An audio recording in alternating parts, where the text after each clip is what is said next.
The plate shattered before anyone could scream. Three men in $1,000 suits had a woman cornered, and the entire restaurant held its breath, except for one man in a paint-stained shirt who moved like a shadow. 15 seconds.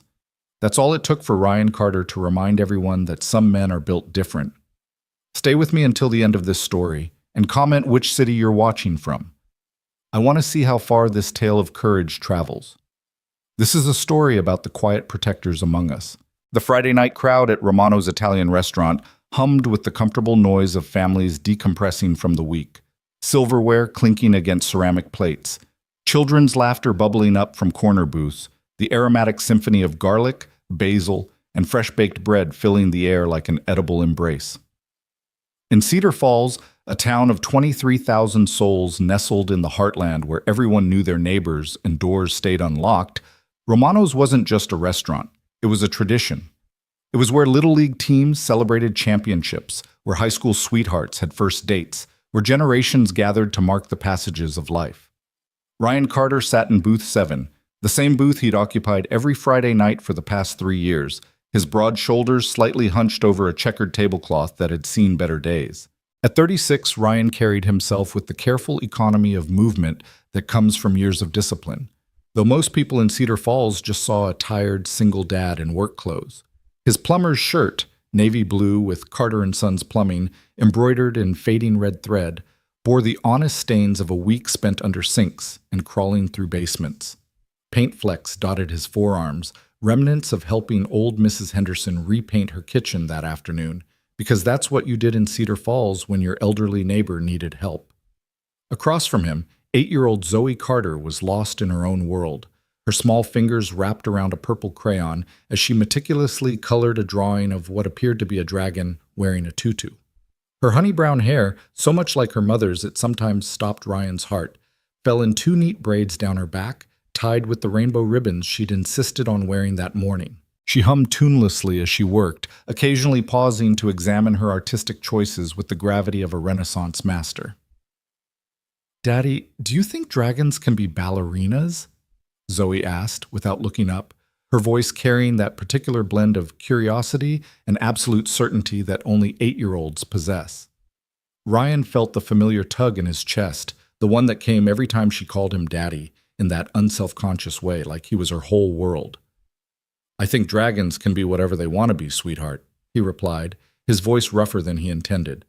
3 years since Sarah's death, and he still hadn't mastered the art of casual conversation without the weight of grief pressing down on his words. "That's what I thought," Zoe said matter-of-factly, returning to her work. "Mrs. Patterson said girls should be realistic about their dreams, but I don't think Mrs. Patterson has ever met a dragon." Ryan smiled despite himself. His daughter's 3rd-grade teacher was a 60-year-old institution at Cedar Falls Elementary, beloved for her traditional values and questionable for her limited imagination. "Mrs. Patterson probably has a point about some things, but I'm with you on the dragon ballerinas."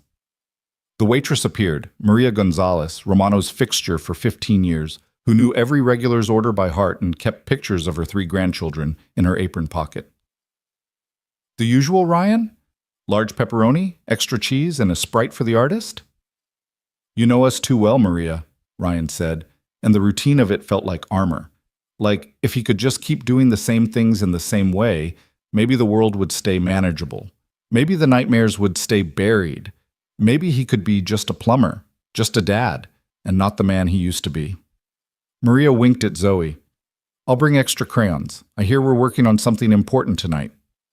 "Very important," Zoe confirmed seriously. "This is Princess Flameheart, and she's going to perform Swan Lake, but with more fire breathing." As Maria headed back toward the kitchen, Ryan let his gaze drift across the familiar landscape of Romano's.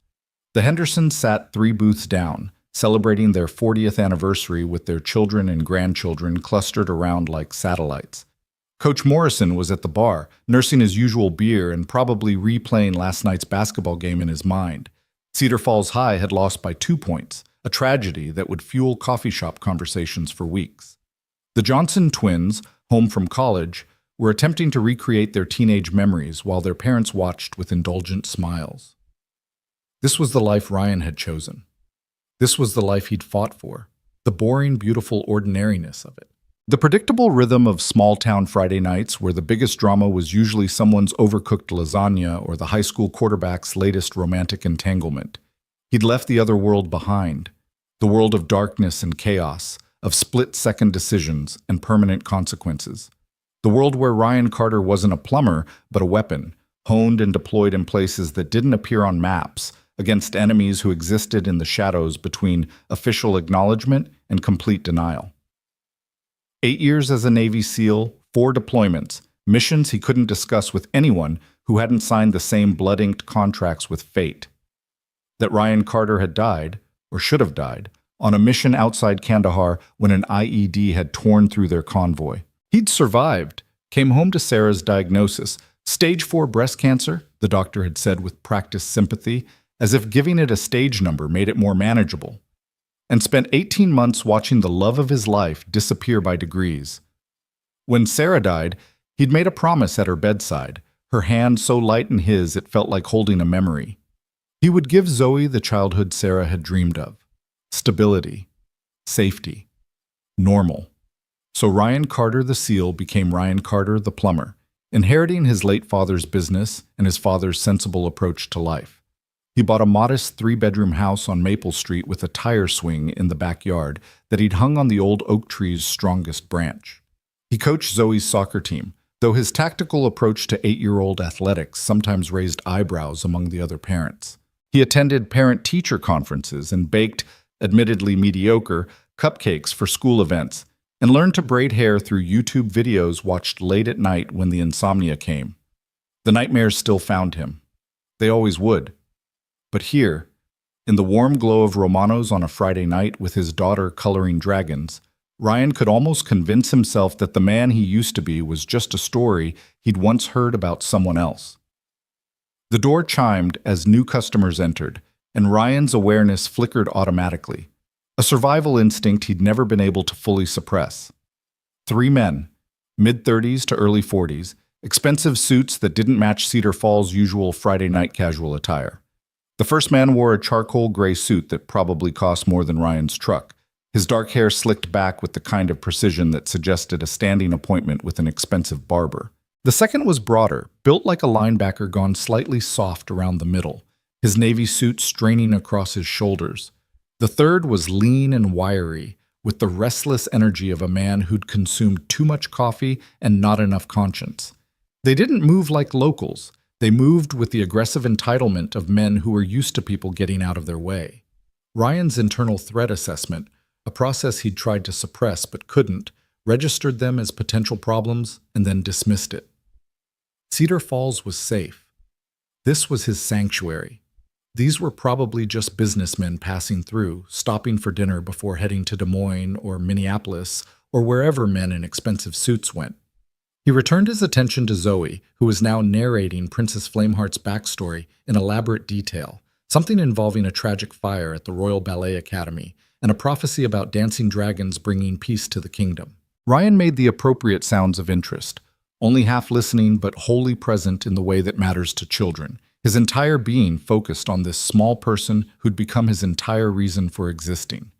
Maria returned with their drinks, Sprite for Zoe in a plastic cup with a bendable straw, water with lemon for Ryan, and the comfortable ritual of Friday night continued to unfold.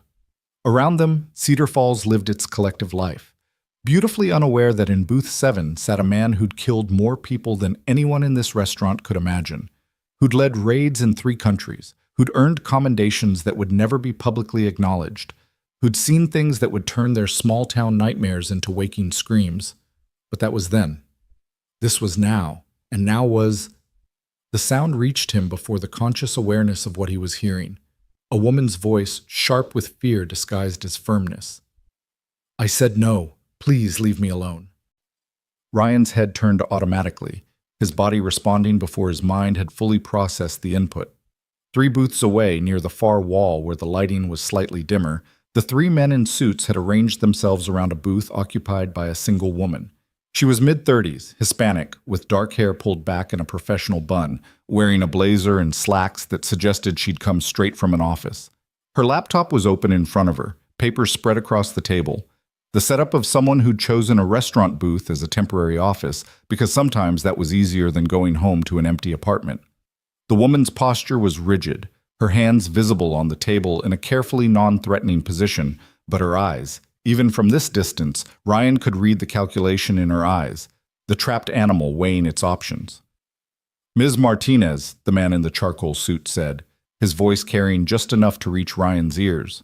His tone was friendly, but it was the kind of friendly that came with teeth.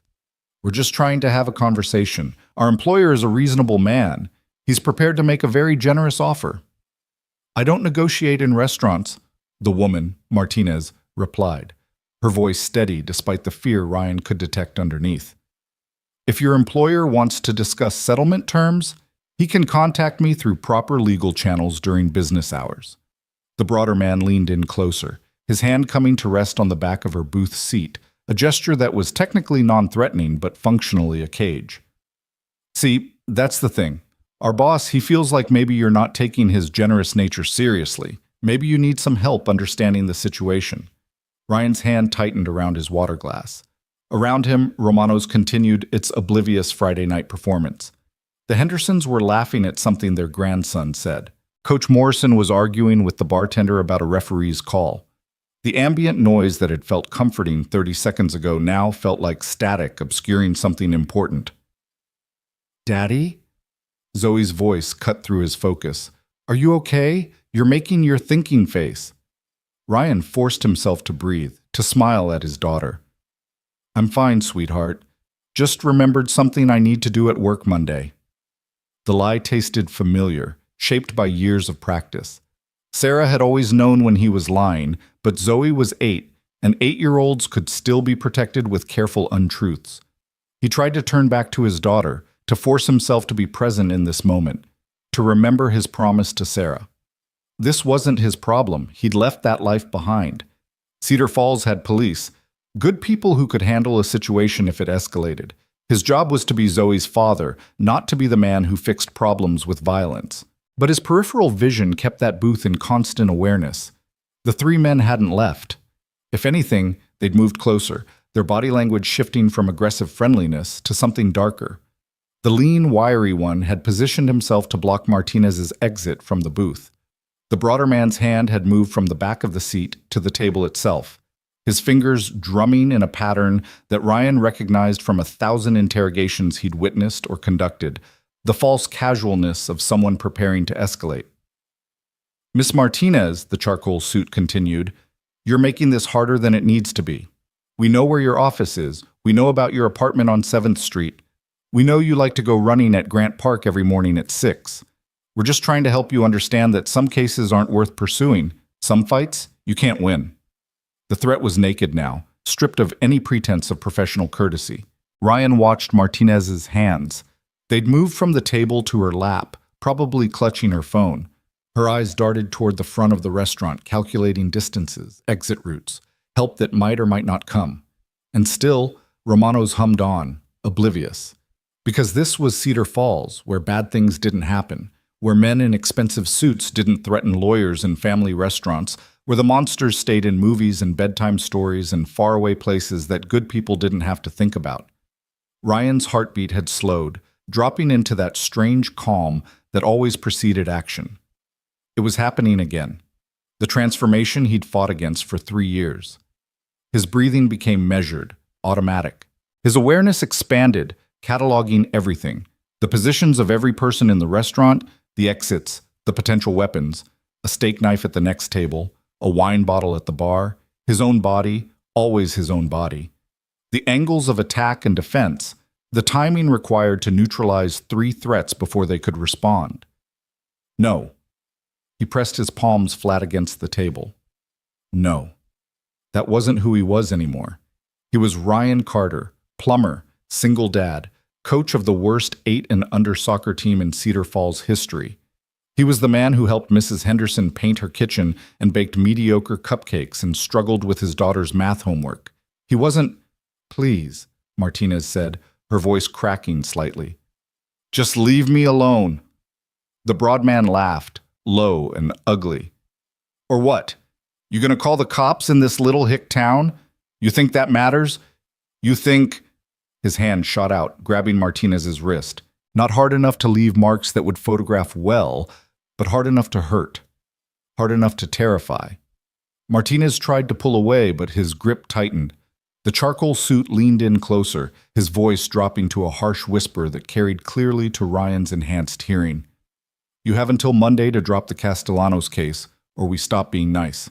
And trust me, lawyer lady, you don't want to see us when we're not nice. Something broke inside Ryan Carter, or maybe something that had never fully healed finally snapped back into place. He stood. The movement was smooth, unhurried, drawing no attention. Zoe looked up, her crayon paused mid-stroke. Daddy? Stay here, sweetheart, Ryan said, his voice calm, the same tone he used when telling her it was time for bed or that she needed to finish her vegetables.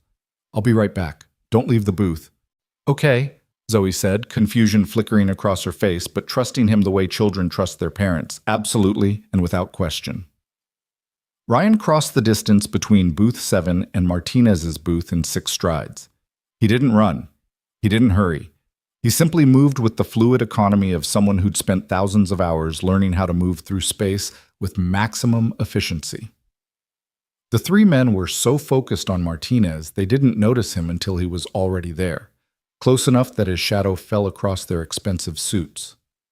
Gentlemen, Ryan said, his voice friendly, conversational, with just a hint of that Midwestern neighborliness that Cedar Falls expected from its residents. I couldn't help but notice the lady asked you to leave her alone. Maybe you didn't hear her. The charcoal suit turned, annoyance flashing across his face before being replaced with dismissive assessment. He saw what everyone in Cedar Falls saw. A plumber in dirty work clothes, probably uneducated, definitely not a threat, just another small-town nobody playing hero. This is a private conversation, friend. Why don't you go back to your dinner? Can't do that, Ryan replied, his tone apologetic, but his body language shifting in ways these men couldn't read but would feel. His weight settled into his stance, his center of gravity dropping slightly, his hands hanging loose at his sides but positioned for instant response. You see, my daughter's sitting right over there, and I'm trying to teach her about respect and treating people right. Having you 3 intimidate this lady, that's not setting a good example. The broad man released Martinez's wrist and stood, using his size as an argument. He had 4 inches and probably 60 pounds on Ryan. In his world, that had always been enough. You need to walk away, plumber boy, before you get hurt. Ryan felt the familiar coldness settling over him, the emotional distance that allowed him to do what needed to be done. He'd tried to avoid this. He'd given them a chance to walk away. But some men only understood one language, and Ryan was catastrophically fluent in violence. Last chance, Ryan said softly. Leave the lady alone. Walk out. We all forget this happened. The lean, wiry man laughed, a sharp bark of derision. You got a death wish, Hick? There's 3 of us and 1 of you, and we're not the kind of people you want to... What happened next took exactly 15 seconds. To the rest of Romanos, absorbed in their own Friday night worlds, it was sudden chaos. To Ryan, it unfolded in the crystalline slow motion of pure training and muscle memory. The broad man moved first, telegraphing his punch with the obviousness of someone who'd won most fights through intimidation and size rather than skill. Ryan didn't block the punch. He simply wasn't there anymore, his body moving with fluid precision as he stepped inside the man's guard. His palm strike to the solar plexus was controlled, precise, driving the air from his attacker's lungs and dropping him to his knees, gasping like a landed fish. The wiry man reached inside his jacket. Gun, Ryan's mind cataloged automatically, but his hand never reached it. Ryan's kick to the outside of his knee was measured to injure but not permanently damage, just enough force to buckle the joint and send him crashing into the table. The laptop clattered to the floor. A water glass shattered. Marinara sauce from someone's abandoned plate of spaghetti painted an abstract pattern across expensive suit fabric. The charcoal suit was faster, smarter, pulling a tactical baton from his waistband and swinging it in an arc that would have fractured Ryan's skull if it had connected. But Ryan wasn't there. He caught the man's wrist mid-swing, applied pressure to 3 specific points that turned the hand nerveless, and the baton clattered to the floor. A quick sweep took the man's legs out from under him, and then Ryan had him pinned against the booth, one arm locked behind him at an angle that promised agony if he moved. "Federal offense to threaten an officer of the court," Ryan said conversationally. His breathing barely elevated despite having neutralized 3 threats in the time it took most people to comprehend what was happening. "Also federal offense to cross state lines to commit intimidation. Want to guess how many laws you gentlemen just broke?" Romanos had gone silent. Every conversation stopped. Every head turned. The Hendersons stared with their forks frozen halfway to their mouths. Coach Morrison had straightened at the bar, his beer forgotten. Maria stood near the kitchen entrance with a tray of food suspended in her shocked grip. Martinez had pressed herself back into the corner of her booth, her eyes wide with a complex mixture of fear, shock, and something that might have been recognition. She was staring at Ryan like she was seeing him, really seeing him, in a way that made him deeply uncomfortable. "You—" The charcoal suit started, but Ryan increased the pressure on his arm just slightly, and the words dissolved into a grunt of pain. "I'm going to let you and your friends get up," Ryan said calmly. "You're going to walk out that door. You're going to get in whatever car you came in, and you're going to drive back to wherever you came from.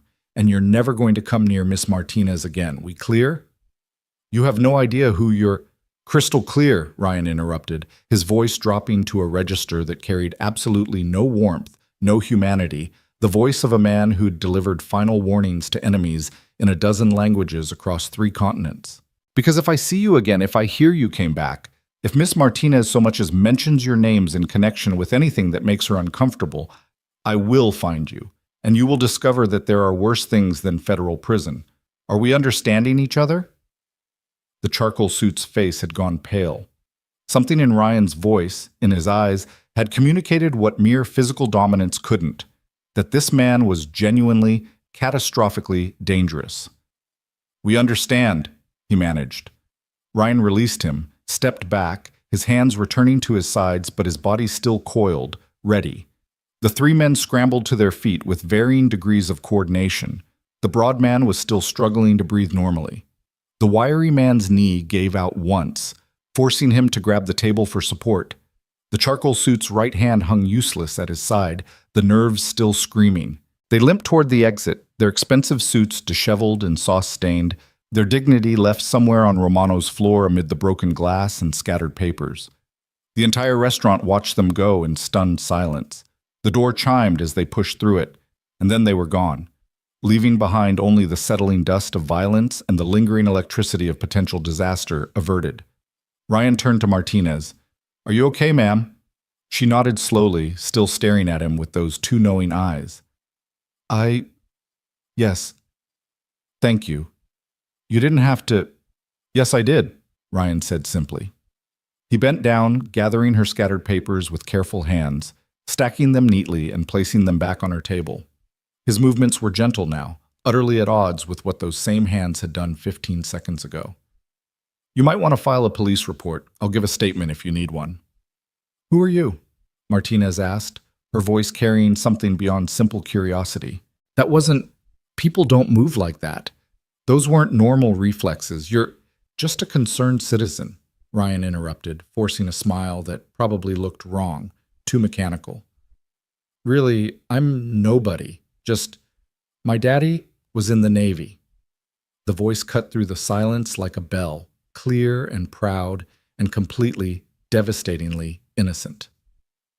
Zoe had climbed out of booth 7 and was standing a few feet behind Ryan, her purple crayon still clutched in one hand, her drawing of Princess Flameheart in the other. Her face showed no fear, no shock, just simple pride in her father, because in her 8-year-old understanding, Daddy had helped someone who needed help, and that's what good people did. Every eye in Romano's turned to Zoe, then back to Ryan. He could see the recalculation happening in their faces, the pieces clicking into place, the controlled violence, the precision, the way he'd moved. Navy. Of course. Suddenly the quiet plumber made a different kind of sense, though none of them could know exactly what kind of Navy, what kind of service, what kind of man stood among them in paint-stained work clothes. Ryan's throat tightened. He wanted to rewind the last 3 minutes, to go back to the moment before he'd stood up, to choose differently. But Zoe was looking up at him with absolute trust, and Martinez was safe, and maybe that had to be enough. "Sweetheart," he said softly. "I asked you to stay in the booth." "I know," Zoe said, walking over to slip her small hand into his. "But you were taking a long time, and I wanted to make sure you were okay. Plus, I thought the lady might want to see Princess Flameheart. Sometimes when people are scared, pictures help." She held up her drawing to Martinez, offering it with the unselfconscious generosity of a child who believed the world could be fixed with crayons and kindness. Martinez's eyes filled with tears. She blinked back quickly, and she took the drawing with hands that shook slightly. "She's beautiful," Martinez said, her voice thick. "Thank you. I'll treasure this." "You can keep it," Zoe said magnanimously. "I'm going to make another one anyway. Daddy, can we still have our pizza? Or did the bad men ruin pizza night?" The question broke the spell. Around them, Romano's slowly creaked back to life. The Hendersons returned to their dinner with frequent glances in Ryan's direction. Coach Morrison raised his beer in a small salute. Maria disappeared into the kitchen and emerged moments later with their pizza, setting it down at booth 7 with a hand briefly, maternally, on Ryan's shoulder. "Your dinner, on the house tonight," she said quietly. "Thank you for doing what needed doing." Ryan could only nod, words deserting him. He guided Zoe back to their booth, helping her settle back into her coloring with the practiced ease of 3 years of single parenting. But he could feel the weight of attention, the whispers starting to circulate, the story already being shaped and reshaped with each retelling. By tomorrow morning, every person in Cedar Falls would know that quiet Ryan Carter, the plumber with the sad story about his dead wife, was actually someone else entirely. The pizza sat between them, cooling and forgotten. Zoe resumed her work on a new drawing. This one appeared to be a dragon fighting bad guys, rendered in enthusiastic purple and red. Ryan stared at his plate and tried to figure out how to be normal again, how to put the weapon back in its box, how to be just a dad again. "Daddy," Zoe said without looking up from her artwork. "Those were bad men, right? Like in the stories?" "Yeah, baby," Ryan replied. "They were bad men. And you stopped them because that's what good people do. They stop bad people from hurting others." Ryan looked at his daughter, this perfect small person who somehow remained innocent despite growing up without a mother, despite having a father who woke up screaming from nightmares he couldn't explain, despite existing in a world that was so much darker and more complicated than her 8 years could comprehend. "I stopped them because they were hurting someone, and I was there," Ryan said carefully. "But Zoe, what happened tonight, that's not normal. That's not something that should have to happen." "But it did happen," Zoe said with the implacable logic of childhood. "So it's good you were there. Otherwise, who would have helped the nice lady?" Who indeed, Ryan thought. The question didn't have a good answer, so he didn't try to provide one. Instead, he took a bite of pizza that tasted like ash and responsibility, and he tried to pretend that everything was still fine, still normal, still the quiet life he'd promised Sarah he'd build for their daughter. Martinez approached their booth 10 minutes later, after the initial shock had settled and Romano's had attempted to return to its regularly scheduled Friday night programming. She'd gathered her things, closed her laptop, and composed herself into professional competence, though her hand still trembled slightly as she clutched her briefcase. "I'm sorry to disturb your dinner," she said, directing her words primarily to Ryan, but including a warm smile for Zoe. "I just wanted to properly thank you, and to give you this." She handed Ryan a business card, Rebecca Martinez, attorney at law, Martinez and Associates, followed by an address in Kansas City and contact information. "If you ever need legal help, or if those men come back, or if—" "They won't come back," Ryan said with certainty. He shouldn't have felt, but did. He'd seen their eyes in that final moment, the recognition of what he was. They'd spread the word to whoever employed them, and whoever that was would recalculate the cost-benefit analysis of bothering Rebecca Martinez. It wasn't perfect safety, nothing ever was, but it was enough for tonight. "No," Rebecca agreed, studying him with unsettling intensity. "I don't suppose they will. Mr. Carter, it is Carter, isn't it? Maria mentioned your name, what you did tonight. That wasn't just basic military training. That was just someone who was in the right place at the right time," Ryan interrupted firmly. "Really, Ms. Martinez, I'm nobody special. Just a plumber trying to have pizza night with my daughter."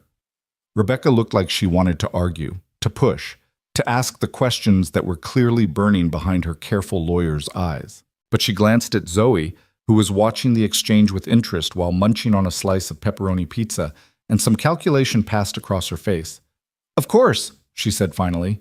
"Just a good Samaritan. Still, keep the card. You never know when you might need a lawyer, and I owe you a considerable debt." After she left, after the restaurant slowly emptied and the story of what had happened began its journey through Cedar Falls gossip networks, Ryan and Zoe finished their pizza in relative quiet. Zoe chattered about Princess Flameheart's continuing adventures, and Ryan made the appropriate responses while his mind replayed the last hour, examining it from every angle, calculating the consequences. He'd broken cover. Not officially. His service record was sealed, his missions classified beyond reach of casual inquiry, but he'd shown himself. The careful fiction of Ryan Carter, unremarkable small-town plumber, had developed cracks. People would wonder, people would ask questions, and in wondering and asking, they might disturb things that were better left buried.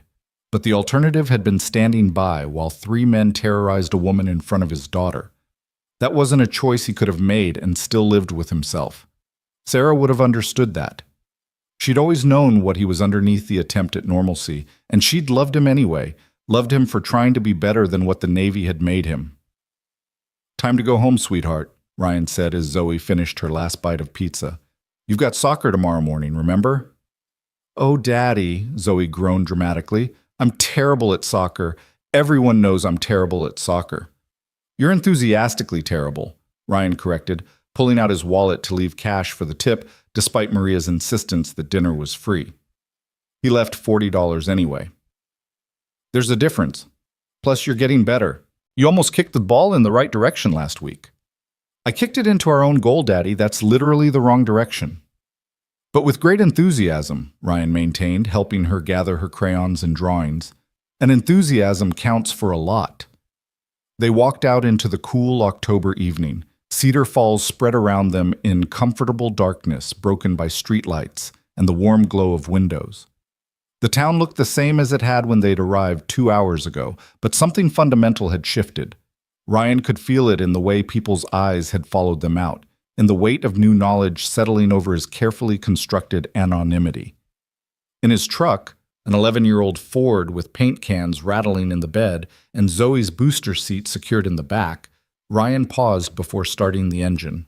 Through the windshield, Romano's glowed like a beacon, families visible through the windows, continuing their Friday nights as if the world was still safe and simple and manageable. "Daddy," Zoe said from the back seat, her voice small in the darkness, "are the bad men going to come back for you because you hurt them?" The question drove a spike of cold fear through Ryan's chest. This was what he'd been trying to avoid, not just the violence itself, but the knowledge of violence entering his daughter's world. "No, baby," he said firmly. "They're not coming back, I promise." "How do you know?" "Because I saw their eyes," Ryan thought. "Because I showed them what I am, and they understand now that coming after me would be suicide. Because in that world I left behind, reputation matters, and word travels fast. And they'll tell whoever sent them that the lawyer has a guardian angel who knows how to hurt people efficiently and without remorse." But he couldn't say that to his 8-year-old daughter, so instead he said, "Because bad men are really just scared men, and once they understand that they can't scare you, they go find easier targets. They won't bother the nice lady anymore either." "Good," Zoe said, satisfied. "I liked her. She said my drawing was beautiful." Ryan started the truck, and they drove home through streets he knew by heart, past houses belonging to people whose biggest secrets were affairs and tax evasion and the ordinary sins of ordinary people living ordinary lives. He pulled into their driveway, helped Zoe out, and they walked together up to their modest house with its tire swing and its ordinary facade hiding the extraordinary truth of what lived inside. Bath time, story time, bedtime. The familiar rituals that anchored Ryan's existence, that reminded him why he'd walked away from the other life. Zoe's eyelids were drooping by the time he finished reading Chapter 7 of their current book, something involving a girl wizard and a magical school, and he kissed her forehead gently. "I love you, baby," he whispered. "Love you too, Daddy," she murmured, already half asleep. "You're a good man. Even when you're scary, you're good." The words settled into his chest like stones as he left her room, pulling the door almost but not quite shut the way she liked it.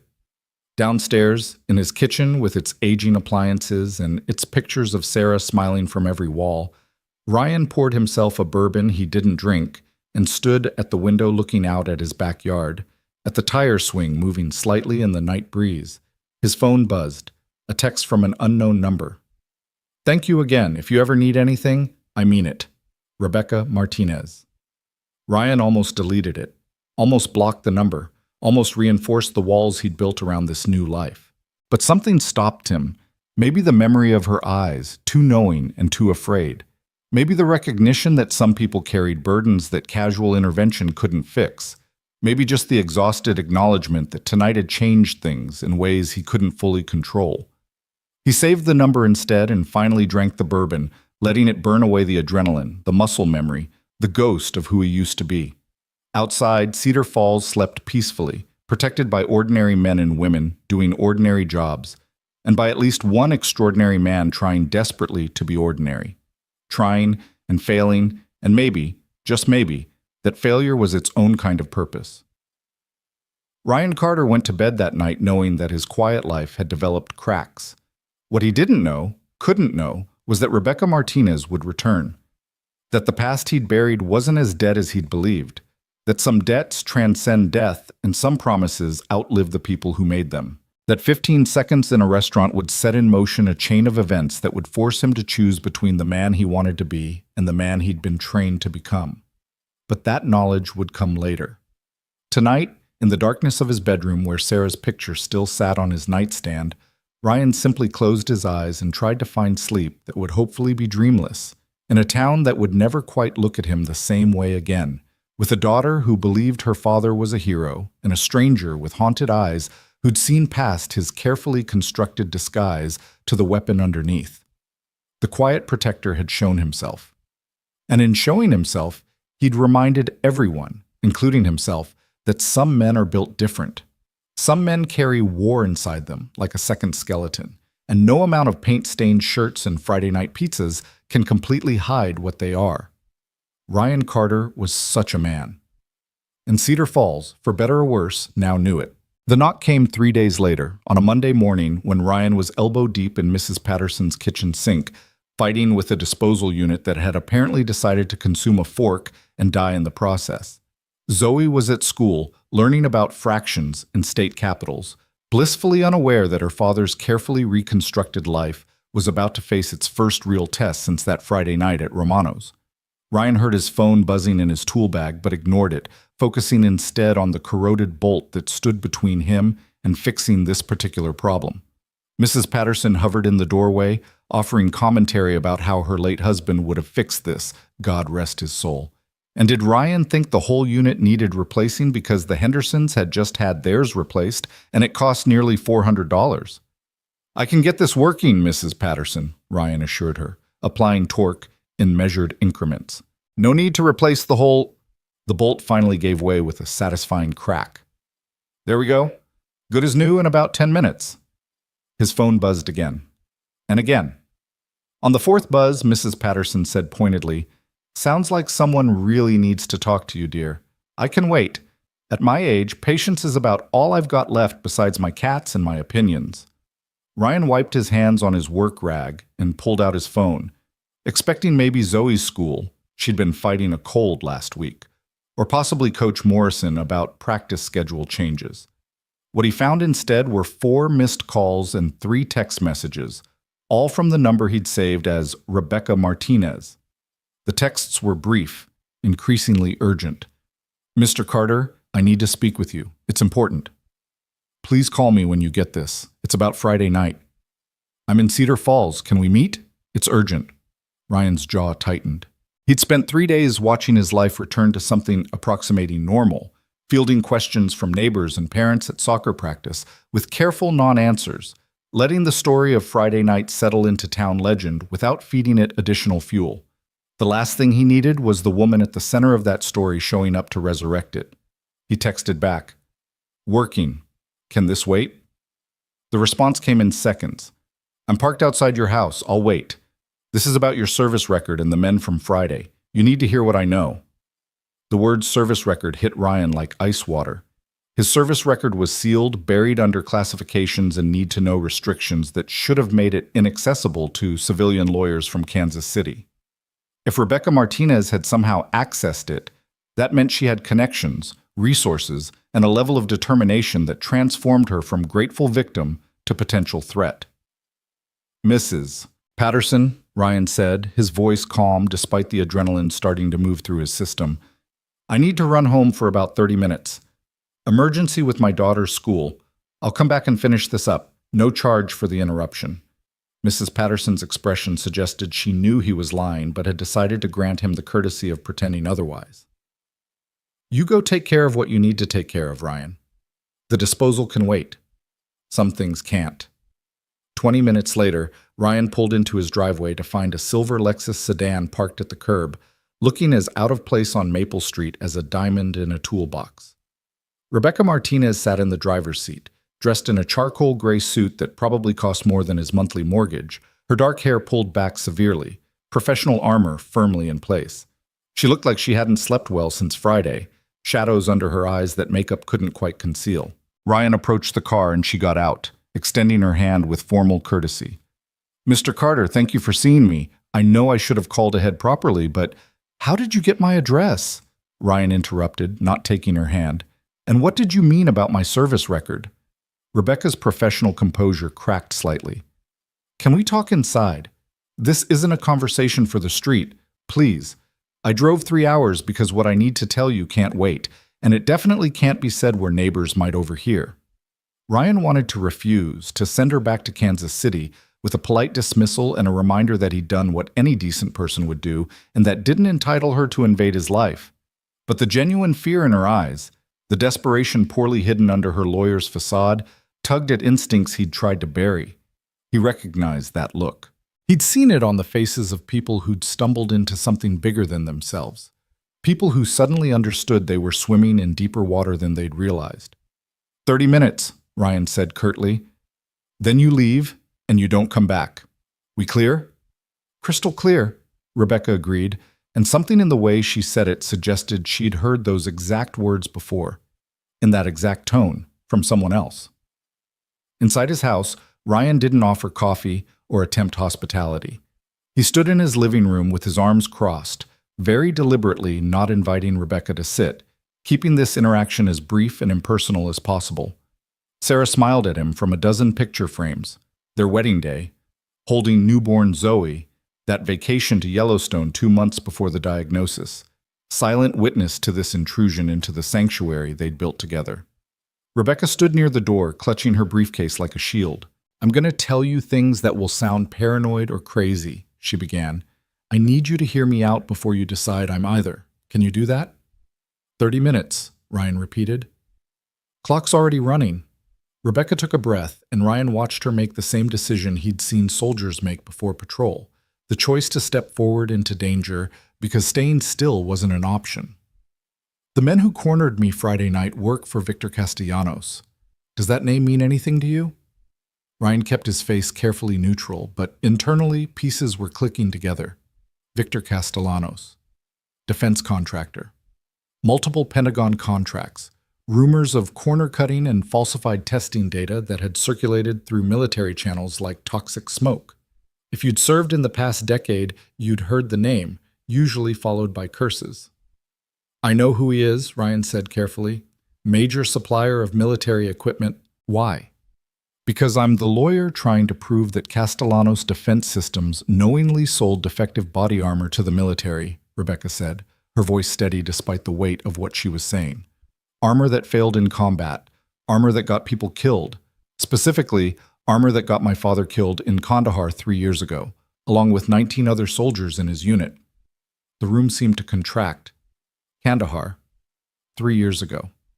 Ryan's mind raced through memories he'd tried to lock away, missions and operations and the geography of war. 3 years ago, he'd been stateside, dealing with Sarah's final months, but he'd heard about the incident. Everyone had. An IED strike that should have been survivable, but the armor had failed catastrophically. 20 dead Marines, investigation launched, and then quietly buried under national security classifications. "I'm sorry about your father," Ryan said, and meant it. "But I still don't understand what this has to do with me, or why you're here, or how you got my address and information about my service." Rebecca's hand tightened on her briefcase. 3 days ago, I would have told you the same thing, that this had nothing to do with you, that you were just a good Samaritan who happened to be there when I needed help. But then I did what lawyers do. I investigated. I started asking questions about the man who'd taken down 3 trained enforcers in 15 seconds without breaking a sweat. And what I found, she paused, choosing her words carefully. Ryan Carter, plumber, single father, moved to Cedar Falls 3 years ago.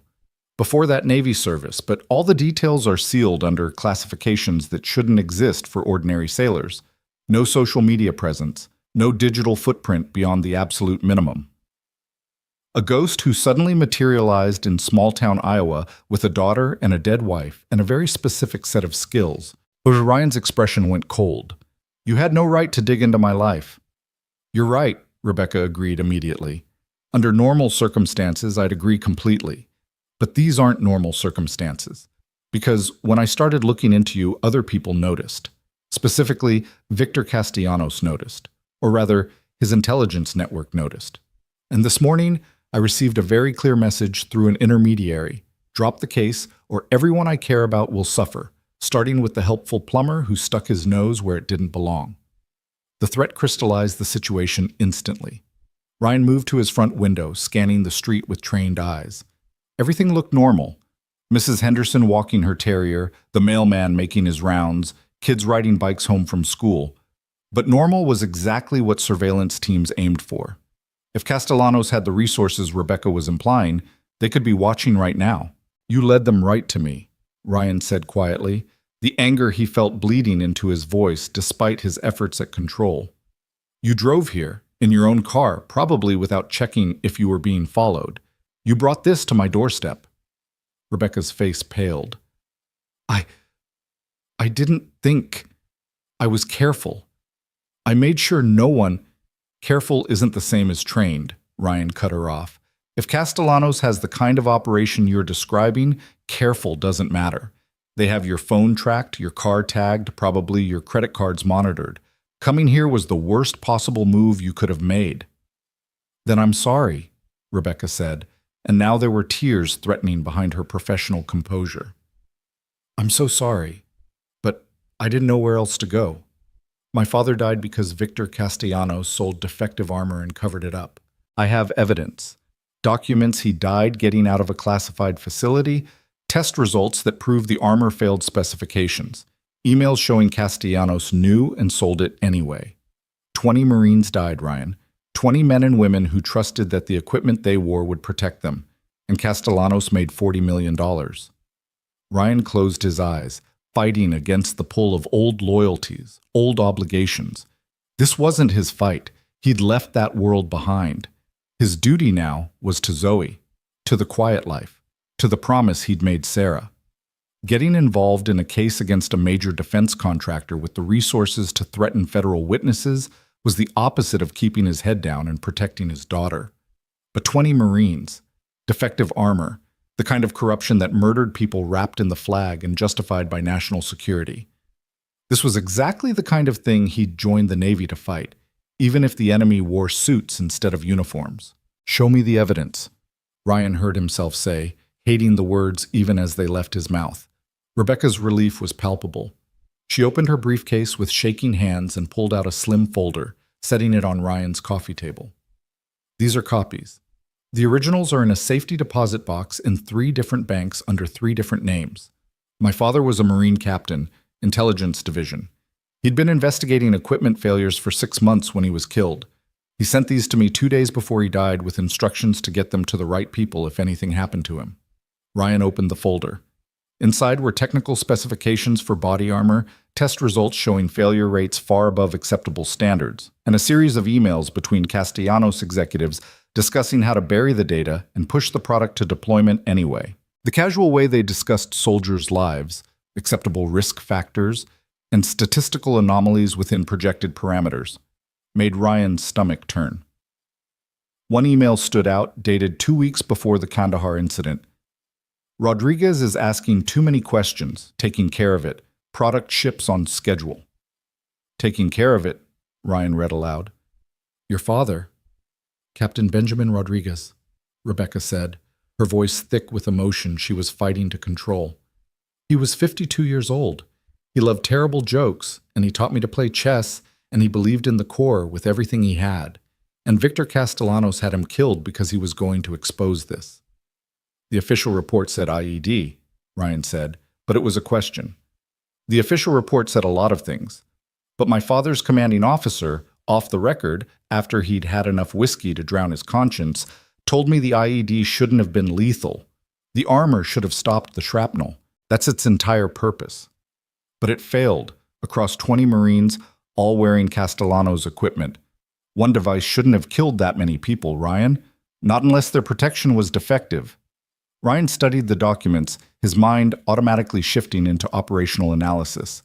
The evidence was solid but not slam dunk. A good defense attorney could argue testing anomalies, could suggest the IED was simply more powerful than initially assessed, could bury this in enough reasonable doubt that a military tribunal would side with the contractor. Taking down someone like Castellanos would require more than documents.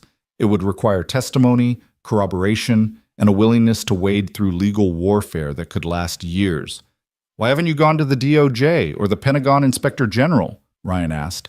This is bigger than one lawyer can handle. I tried, Rebecca said bitterly. I've sent this evidence to every oversight committee, every inspector general, every congressperson I could find.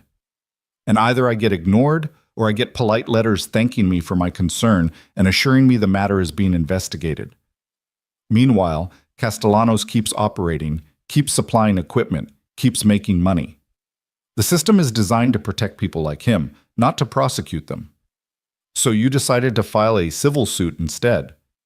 Wrongful death, product liability, fraudulent misrepresentation, every charge I could make stick in civilian court where the rules are different and classified material can be subpoenaed.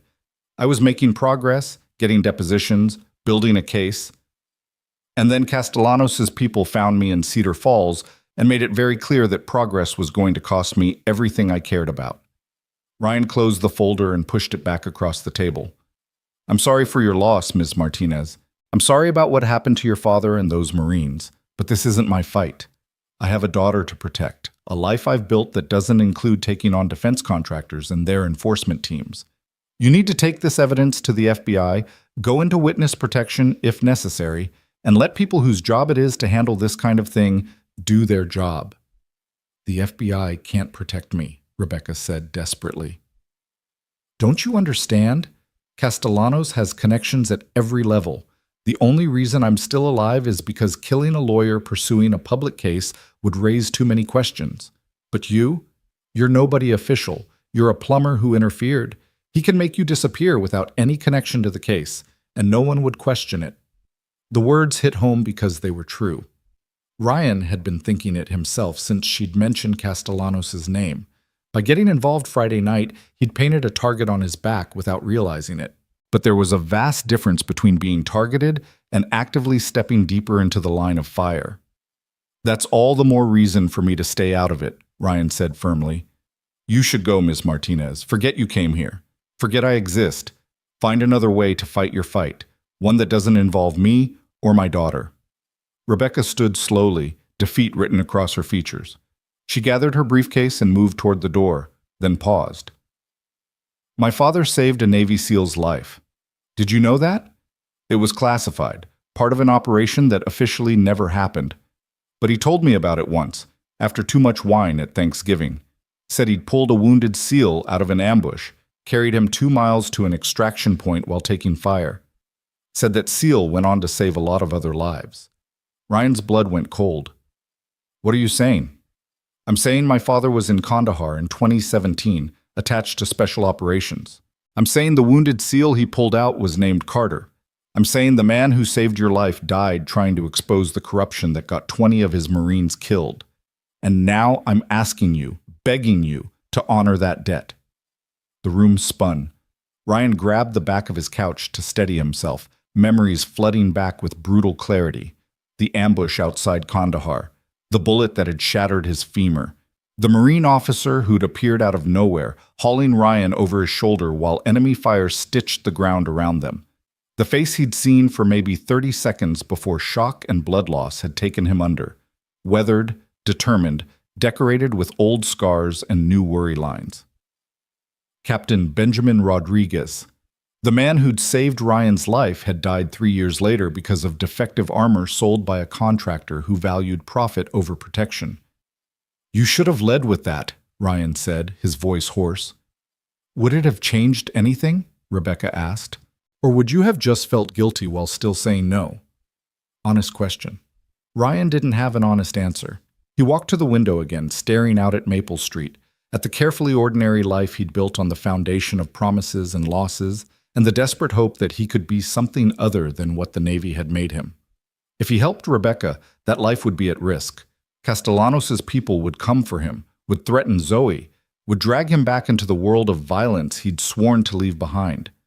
But if he didn't help, Captain Rodriguez's sacrifice, both the one that had saved Ryan's life and the one that had cost Rodriguez his own, would be for nothing. 20 Marines would remain unavenged, and Castellanos would keep selling defective equipment to soldiers who trusted their government to protect them. "If I do this," Ryan said slowly, still staring out the window, "it's not about the debt. It's not about honor or obligation or any of that military brotherhood bullshit. It's about the fact that 20 people died because someone chose profit over principles, and that kind of evil needs to be stopped. You understand the difference?" "I understand you need to tell yourself that," Rebecca said quietly. "I understand you need to believe you're making a choice rather than paying a debt. That's fine. I don't care about your motivations, Ryan. I care about getting justice for my father and making sure Castellanos can't do this to anyone else." Ryan turned to face her. "Ground rules. First, nothing happens without my daughter's safety being absolutely guaranteed. She doesn't know about any of this, and she stays that way. Second, I'm not your employee or your partner. I'm a consultant you happen to hire for security purposes. Everything is documented, legal, and above board. Third, if at any point I decide this is too dangerous, I walk away and you don't contact me again. Those are my terms. Non-negotiable." Rebecca nodded immediately. "Agreed. All of it. What do you need from me?" "Start by telling me everything. Every threat Castellanos has made, every person involved in this case, every piece of evidence you have or plan to gather. Then tell me about your security situation, where you live, what precautions you've taken. Who knows you're pursuing this case? I need the complete picture before I can assess how to keep you alive long enough to testify." For the next 2 hours, Rebecca talked while Ryan listened and took mental notes. The picture she painted was grimmer than he'd hoped. Castellanos Defense Systems was a multi-billion-dollar operation with contracts across 3 continents and political connections that reached into Congress, the Pentagon, and probably the White House. Victor Castellanos himself was a former army officer who'd parlayed his military connections into a defense empire, building his fortune on the premise that security and profit weren't mutually exclusive, except when they were, in which case profit always won. The armor in question, the Centurion Series 3 tactical vest, had been rushed through testing to meet a Pentagon deadline. Internal documents showed that early prototypes had failed ballistic testing repeatedly, but rather than delaying production, Castellanos had simply falsified the test results and bribed the quality control inspectors. The vests had shipped to units across Afghanistan and Iraq, and soldiers had died wearing them, their families told they'd been killed by particularly powerful IEDs or unfortunate angles of attack. Captain Rodriguez had been investigating equipment failures for months before he'd stumbled onto the Centurion data. He'd been careful, building his case quietly, sending encrypted files to his daughter as insurance. But somehow Castellanos had learned about the investigation. The IED that killed Rodriguez and his Marines had been devastatingly effective, yes, but the armor that should have saved at least some of them had failed across the board. 20 men wearing Castellanos equipment, all dead. The odds of that being coincidence were astronomical. The official inquiry ruled it equipment failure due to unforeseen enemy capability, Rebecca said, her voice tight with controlled rage. They blamed the insurgents for being too effective rather than investigating why the armor didn't work. My father's commanding officer tried to push for deeper investigation, but he got transferred to a desk job in Virginia and warned that pursuing the matter would end his career. Cover up from the top, Ryan said. It wasn't a question. He'd seen enough military politics to know how these things worked. When billions of dollars and political reputations were at stake, individual lives became acceptable losses, casualties in a war of budgets and appropriations. So I filed the civil suit, Rebecca continued. Wrongful death, product liability, demanding discovery of all testing records and internal communications. Castellanos tried to get it dismissed on national security grounds, but the judge ruled that civilian court has jurisdiction over contractor liability regardless of military contracts. That's when the threats started. Phone calls at midnight, men following me to work, anonymous letters describing my daily routine in disturbing detail. And then Friday night, when they cornered me in Cedar Falls, thinking a small town would be a safe place to deliver their ultimatum where no one would interfere. Except someone did, Ryan said. Except you did. And now they know about you, which means you're in danger whether you help me or not. At least if you help, we're working together instead of waiting for them to make their move. It was sound logic, and Ryan hated that it was sound. He'd already compromised his anonymity by intervening Friday night. Walking away now wouldn't erase that exposure. It would just mean facing whatever came next without preparation or allies. Where are you staying? Ryan asked. There's a motel outside of town, the Cedar Rest Inn. I checked in under my own name because I didn't think... You need to check out immediately and find somewhere else. Somewhere they won't expect. Do you have friends or family in the area? No one. My mother died when I was 12, and my father was my only family. I have colleagues in Kansas City, but involving them would just put them at risk. Ryan thought quickly, running through options and discarding most of them. Hotels were too public, too easy to monitor. Her apartment in Kansas City was obviously compromised. She needed somewhere secure but not obvious, somewhere Castellanos' people wouldn't think to look. There's a farmhouse, Ryan said slowly, about 40 minutes from here, out past the county line. Belongs to a friend who's overseas on contract work. He lets me use it sometimes when I need space. It's remote, defensible, and not connected to either of us in any obvious way. You can stay there while we figure out next steps. Are you sure? I don't want to impose... You're already imposed, Ryan cut her off. The question is whether we handle this smart or stupid. Staying at a motel under your own name while defense contractor hit squads are looking for you is stupid. The farmhouse is at least smart adjacent. Grab your things from the motel, pay cash, and meet me there in 2 hours. He wrote down the address and directions, then added his phone number. Don't call unless it's an emergency. Don't use your credit cards. Don't tell anyone where you're going. If you see anything suspicious, anyone following you, call me immediately and abort. Find a police station and wait there. Understand? Rebecca took the paper with shaking hands. I understand. And Ryan, thank you. I know you didn't want this, didn't ask for any of this, but thank you. After she left, Ryan stood in his living room surrounded by pictures of his dead wife and thought about promises. About the ones we make and the ones that get made for us by circumstances and debt, and the ghost of a Marine captain who'd pulled a wounded SEAL out of an ambush 8 years ago. He thought about Zoe, about how to explain potential danger without terrifying her, about how to protect her while honoring an obligation he hadn't known he'd been carrying. Finally, he pulled out his phone and made a call he'd hoped never to make again. The voice that answered was rough, aged by hard living and harder choices, but immediately familiar. Carter? That really you? Thought you'd gone full civilian. Hey, Gunderson. Yeah, it's me. I need a favor. Sergeant Major Tom Gunderson had been Ryan's team leader for 3 years, the kind of operator who'd seen every ugly corner of the world and somehow maintained both his sanity and his sense of humor. He'd retired 6 months before Ryan, settling in Montana with his wife and a small ranch, where he raised horses and pretended the nightmares weren't as frequent as they actually were. Must be some favor if you're calling after 3 years of radio silence, Gunderson said. What do you need? Background on Victor Castellanos, Castellanos Defense Systems. Everything you can get from your contacts. Military, intelligence, anything off the record. There was a long pause. Castellanos? Christ, Carter, what have you gotten yourself into? That man's connected 6 ways to Sunday. Word is he's got people in places you don't even know exist, which is why I need information. Can you help or not? Another pause, then a sigh. Yeah, I can help. Give me 24 hours. But Carter, be careful with this one. Castellanos isn't just another corrupt contractor. He's the corrupt contractor.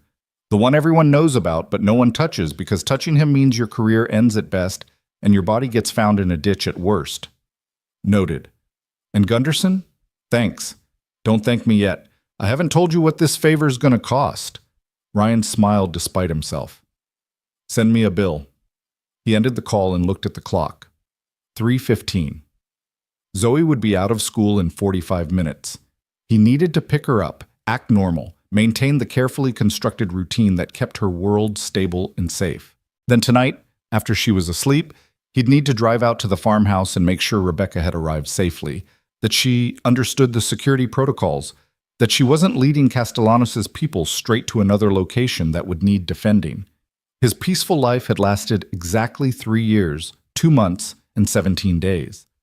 Now it was ending, not with dramatic finality, but with the slow erosion of carefully maintained fiction. Ryan Carter, the plumber, was giving way to Ryan Carter, the SEAL, and the worst part was how natural the transition felt, how easily he slipped back into old patterns of thinking and operating. This was what Sarah had feared, what she'd made him promise to avoid. But Sarah wasn't here, and Captain Rodriguez was dead, and 20 Marines deserved justice even if pursuing it meant breaking promises to ghosts and endangering the careful peace he'd built.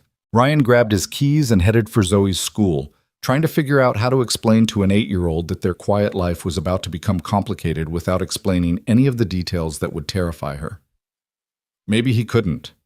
Maybe the best he could do was maintain the illusion of normalcy for as long as possible. Let her keep believing the world was safe, and her father was just a plumber who sometimes had to work late. Maybe that was the best any parent could do, protect their children from the truth until the truth became unavoidable, and then protect them from the consequences of that truth with everything you had. As Ryan drove toward Cedar Falls Elementary, past the familiar landmarks of his adopted home, he caught his reflection in the rearview mirror and saw both versions of himself looking back, the tired single dad and the combat operator, the man who wanted peace and the man who was catastrophically good at war. Captain Rodriguez had saved his life. Now Rodriguez's daughter needed saving. The debt was clear, the obligation unavoidable. Ryan just hoped that when this was over, if they survived it, there would still be enough of Ryan Carter, the plumber, left to rebuild what Ryan Carter, the SEAL, was about to destroy. 3 years of peace. It had been a good run. Now the war had found him again, dressed in expensive suits and carrying briefcases full of damning evidence and old obligations. And Ryan Carter, despite his best intentions and careful planning and promises to the dead, was going to war one more time. For Captain Benjamin Rodriguez. For 20 dead Marines. For justice that should have been delivered through proper channels but wouldn't be because the system was designed to protect men like Castellanos. And maybe, though he wouldn't admit it even to himself, for the part of him that had never really left the battlefield, that had been sleeping restlessly beneath the surface of ordinary life, waiting for a reason to wake up. That reason had arrived in a silver Lexus, carrying evidence of corruption and asking for help he couldn't refuse. The quiet protector was quiet no longer. In Cedar Falls, Rebecca Martinez and Victor Castellanos were all about to learn exactly what that meant. The farmhouse sat at the end of a gravel road that hadn't seen maintenance in at least 5 years, surrounded by 70 acres of dormant cornfield and the kind of isolation that could be either peaceful or ominous, depending on your state of mind. Ryan pulled up just after 8 that evening, his headlights cutting through darkness so complete it felt like driving into oblivion. Rebecca's Lexus was parked near the barn, already covered with a tarp he'd told her to bring, making it less visible from the air or from anyone who might come looking. He'd left Zoe with Mrs. Henderson, spinning a story about emergency plumbing work in Des Moines that would keep him out late. Zoe had accepted it without question, because that was what 8-year-olds did when their father had never given them reason to doubt, and the trust in her eyes had felt like swallowing glass. Every lie he told her in the name of protection was another brick in a wall he was building between who he was and who she thought he was. The farmhouse belonged to Marcus Webb, a former Delta operator who'd saved Ryan's life in Yemen and who now worked private security contracts in places that pretended to have stable governments. Marcus had given Ryan a key years ago with instructions to use the place whenever he needed space to think or remember or forget, whatever the situation required. The house itself was a two-story structure that had probably been charming in 1970, but now existed in a state of functional decay. Weathered siding, a porch that sagged slightly on the left side, windows that rattled in strong wind but still locked securely. Inside was a different story. Marcus had retrofitted the farmhouse with security that would make a DEA safe house jealous. Reinforced door frames, shatterproof windows, a gun safe in the master bedroom containing enough firepower to outfit a small militia, and a communications setup in the basement that could tap into satellite feeds and encrypted networks. The furniture was minimal and utilitarian, but the bones of the house were solid, defensible, exactly what Rebecca needed while they figured out how to keep her alive long enough to testify. Ryan found her in the kitchen, sitting at a scarred wooden table with her laptop open and files spread around her like a paper fortress. She'd changed from her business suit into jeans and a sweater, her hair down now, making her look younger and more vulnerable without the professional armor. A cup of tea sat cooling at her elbow, untouched, suggesting she'd made it more for the ritual of normalcy than any actual desire to drink it. "You found it okay," Ryan said, announcing his presence before entering fully. In her current state of mind, startling her seemed cruel. Rebecca looked up, relief washing over her features. "Your directions were very precise. Military precision, I suppose." She attempted a smile that didn't quite work. "I've been going through the depositions again, trying to find something we missed, some angle that Castellanos' lawyers haven't already blocked." Ryan pulled out a chair and sat across from her, studying the documents with professional assessment. "Before we get into legal strategy, we need to talk about security protocols. This house is secure, but secure doesn't mean invulnerable. There are rules if you're going to stay here." "I'm listening," Rebecca said, closing her laptop to give him full attention.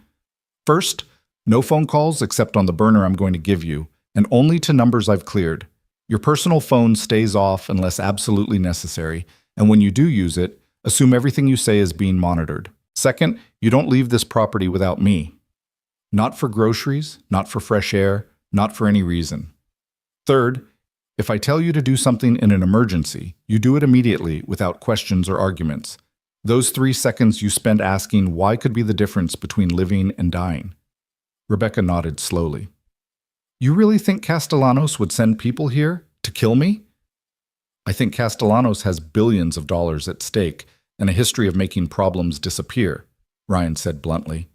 "You're a problem. I'm a problem. The evidence is a problem. Men like him don't solve problems with negotiation and compromise. They solve them with overwhelming force and plausible deniability. So yes, I think he'll send people, and I think there'll be professionals who won't hesitate or announce themselves politely." "That's terrifying." "That's realistic. Terror is what keeps you alert.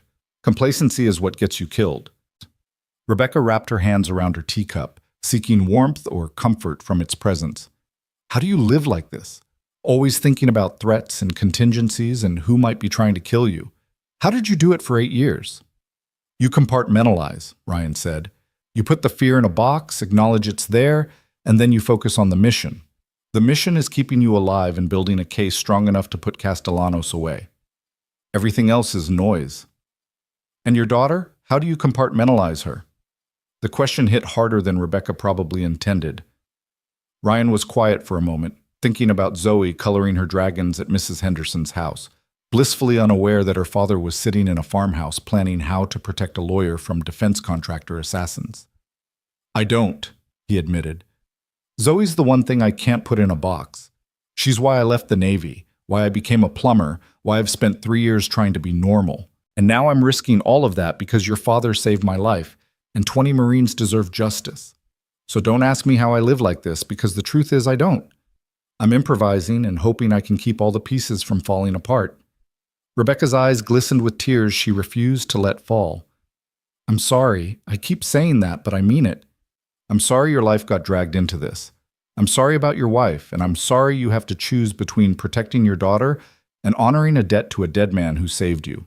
If there was any other way—" "There isn't," Ryan interrupted. We've established that. So let's stop apologizing and start planning. Tell me about the case. What do you need to win? For the next hour, Rebecca walked him through the legal labyrinth she'd been navigating for 18 months. The civil suit was scheduled for trial in 6 weeks, assuming it made it that far. She had the documents Captain Rodriguez had died protecting, the test results, the emails, the proof that Castellanos had knowingly sold defective armor. But documents alone weren't enough. Castellanos' legal team would argue chain of custody issues, would claim the documents were fabricated or taken out of context, would bury the truth under enough technical jargon and expert testimony that a jury's eyes would glaze over. What Rebecca needed was a witness, someone from inside Castellanos' defense systems, who could testify to the systematic fraud, who could connect the dots between the falsified tests and the dead soldiers. She'd had 3 potential witnesses, engineers who'd worked on the Centurion project and were willing to testify. 2 had recanted after receiving threats. The 3rd had died in a car accident that was ruled mechanical failure, but had happened 2 days after he'd given a deposition. "So we need a new witness," Ryan said. "Someone Castellanos can't intimidate or eliminate. Someone with credibility and evidence." "And where do we find this mythical person?" Rebecca asked with bitter humor. "Everyone who worked on the project is either loyal to Castellanos or too terrified to speak. I've contacted dozens of former employees. They either hang up immediately or tell me they signed NDAs that would destroy them financially if they violated." Ryan thought about it, his mind working through the problem with tactical precision. "What about the quality control inspectors, the ones Castellanos bribed to pass the defective armor?" "I've tried. They claim they followed proper procedures and any failures were within acceptable margins. They're not going to admit to taking bribes." "Not voluntarily," Ryan agreed, "but people have breaking points. Everyone does. We just need to find the right pressure to apply." Rebecca looked uncomfortable. "I'm a lawyer, Ryan. I can't be part of witness intimidation or illegal coercion. There are ethical boundaries I can't cross." "Then don't cross them," Ryan said simply. "You focus on the legal case, building arguments and filing motions and doing whatever lawyers do. Let me worry about finding the witness. What I need from you is names. Everyone who was involved in the testing process. Everyone who knew the armor was defective. Everyone who had something to gain or lose from the cover-up." "That's a long list.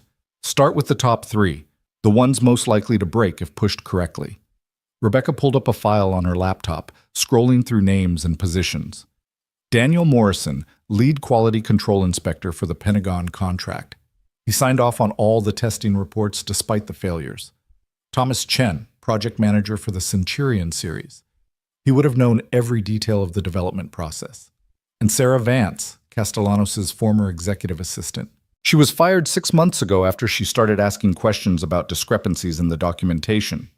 Ryan's attention sharpened at the last name. The assistant was fired for asking questions. That's interesting. Why fire her instead of paying her off or intimidating her into silence? "I don't know," Rebecca admitted. "I tried to contact her for a deposition, but she refused to meet with me, said she'd signed an NDA and couldn't discuss anything related to her employment." "Where is she now?" "Des Moines, working as a paralegal at a small firm. She's got a mortgage, student loans, 2 kids in middle school, typical middle-class struggles." Ryan filed the information away. Sarah Vance sounded like the weak link in Castellanos' wall of silence, someone with potential knowledge, recent employment, and financial pressures that might override fear if approached correctly. Not through legal channels that could be blocked by NDAs and corporate lawyers, but through the kind of quiet conversation that happened in parking lots and coffee shops, where the choice was presented not as testimony versus silence, but as complicity versus conscience. "I'll start with Vance," Ryan said. "In the meantime, you need to prepare for the possibility that we don't find a witness, that this goes to trial with just the documents. Can you win that way?" Rebecca's expression was uncertain. "Maybe. Probably not. Castellanos' lawyers are the best money can buy, and they've been preparing for this for 18 months. Without testimony to humanize the evidence, to explain what these documents mean in real terms, a jury might not understand the significance. They'll see technical data and bureaucratic emails, not 20 dead Marines and a systematic cover-up." "Then we find a witness," Ryan said with finality. One way or another. They worked through the night, Ryan learning the details of the case while Rebecca walked him through depositions and evidence and the Byzantine world of military procurement fraud. Somewhere around 2 in the morning, exhaustion finally caught up with Rebecca, and she dozed off at the table, her head pillowed on her arms, surrounded by the documents that had consumed her life for 18 months. Ryan covered her with a blanket from the couch and moved to the window, staring out at darkness punctuated only by distant stars. The isolation that had seemed peaceful when he'd arrived now felt tactical. No approaching headlights would go unnoticed. No footsteps would approach unheard. This was what his life had become again, standing watch while civilians slept, calculating fields of fire and escape routes, preparing for violence that might never come, but probably would. His phone buzzed. A text from Gunderson. Found some interesting intel on your boy Castellanos. Not suitable for text. Call when you can. And Carter? Be very fucking careful with this one. Ryan stepped outside onto the porch, letting the November cold shock him fully awake, and dialed. Gunderson answered on the first ring despite the hour, suggesting he'd been waiting. Tell me, Ryan said without preamble. Victor Castellanos is bad news in ways you probably haven't imagined, Gunderson began. He's got connections to black budget programs, off-the-books operations, the kind of shit that doesn't officially exist. Word from my contacts is that he's not just a defense contractor, he's an information broker. He sells equipment to the military, sure, but he also sells intelligence to anyone willing to pay. Foreign governments, private military companies, people you don't want having detailed information about U.S. operations. He's a traitor, Ryan said flatly. He's worse than a traitor. A traitor sells secrets for ideology or revenge. Castellanos sells them for profit, and he does it with enough plausible deniability that no one can touch him. The defective armor? That's almost secondary to his real crimes. But it's the only thing anyone can potentially prove in open court, which is why he's so determined to bury it. What about the Kandahar incident, Captain Rodriguez and his Marines? There was a long pause. When Gunderson spoke again, his voice was harder. Off the record, from someone who was read into the classified investigation, the IED shouldn't have been lethal. The armor failed, yes, but there's speculation it failed because it was designed to fail. That batch of Centurion vests was supposed to go to a Syrian rebel group through back channels. Somehow they got rerouted to Rodriguez's unit instead. Ryan felt ice form in his stomach. You're saying those Marines were killed by friendly equipment intentionally sabotaged for sale to enemies? I'm saying the investigation was shut down before anyone could prove it, but the people who looked into it came away convinced. Castellanos was selling to multiple sides, and he didn't much care if the occasional batch ended up with the wrong buyer. Those 20 Marines were collateral damage in his profit margins.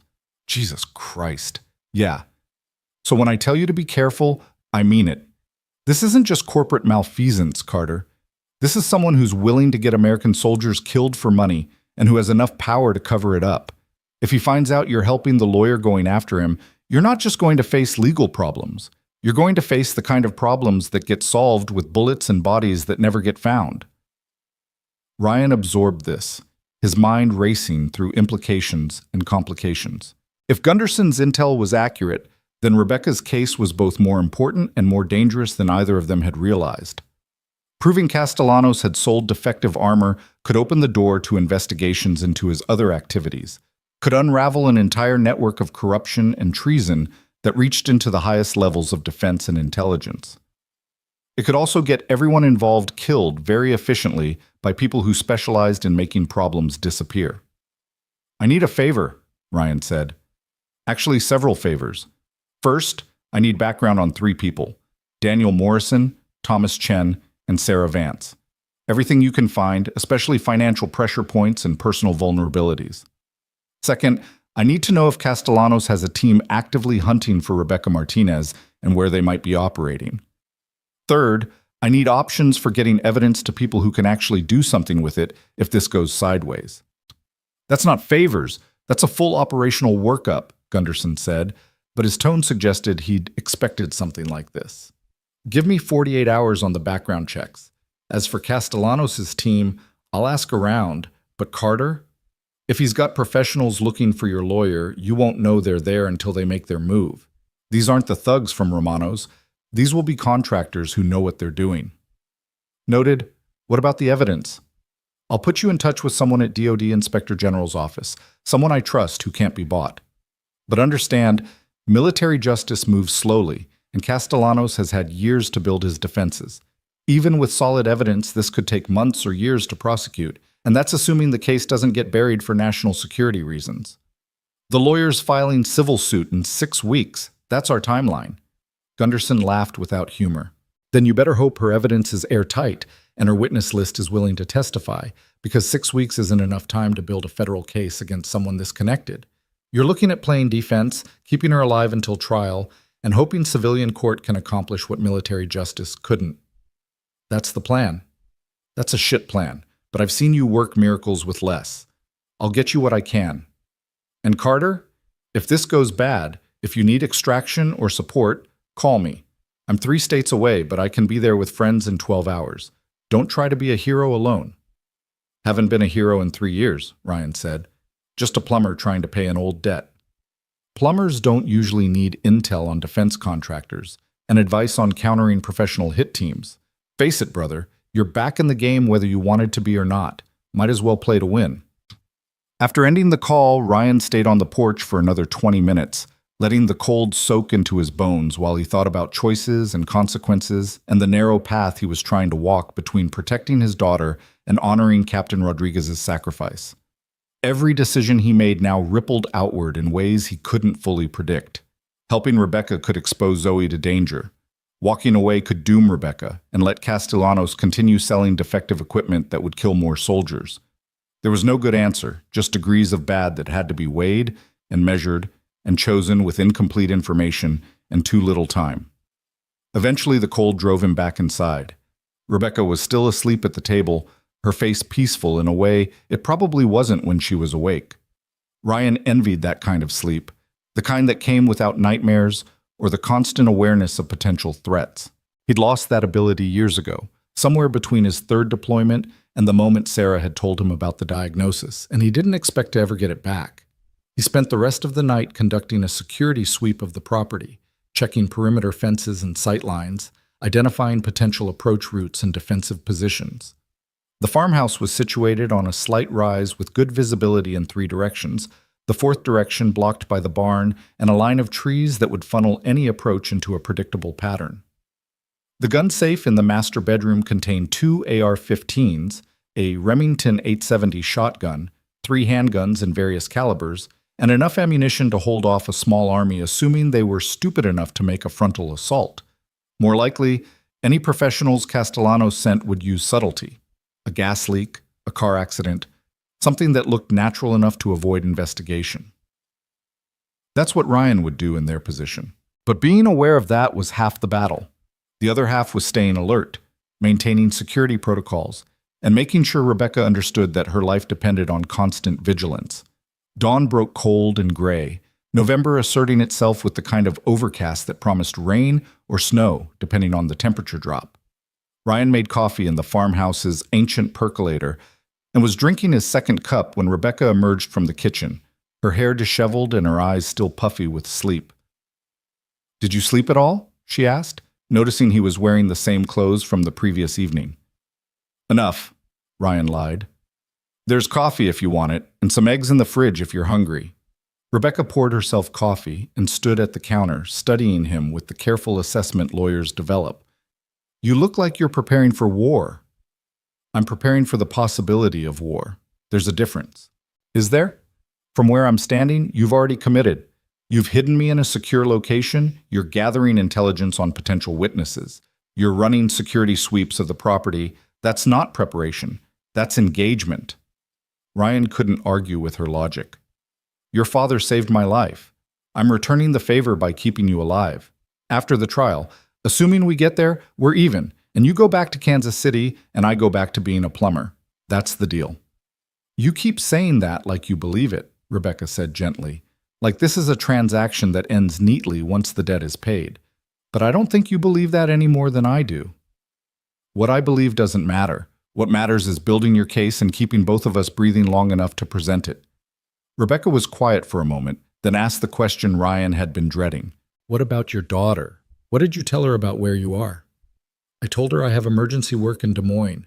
She's staying with a neighbor until I get back.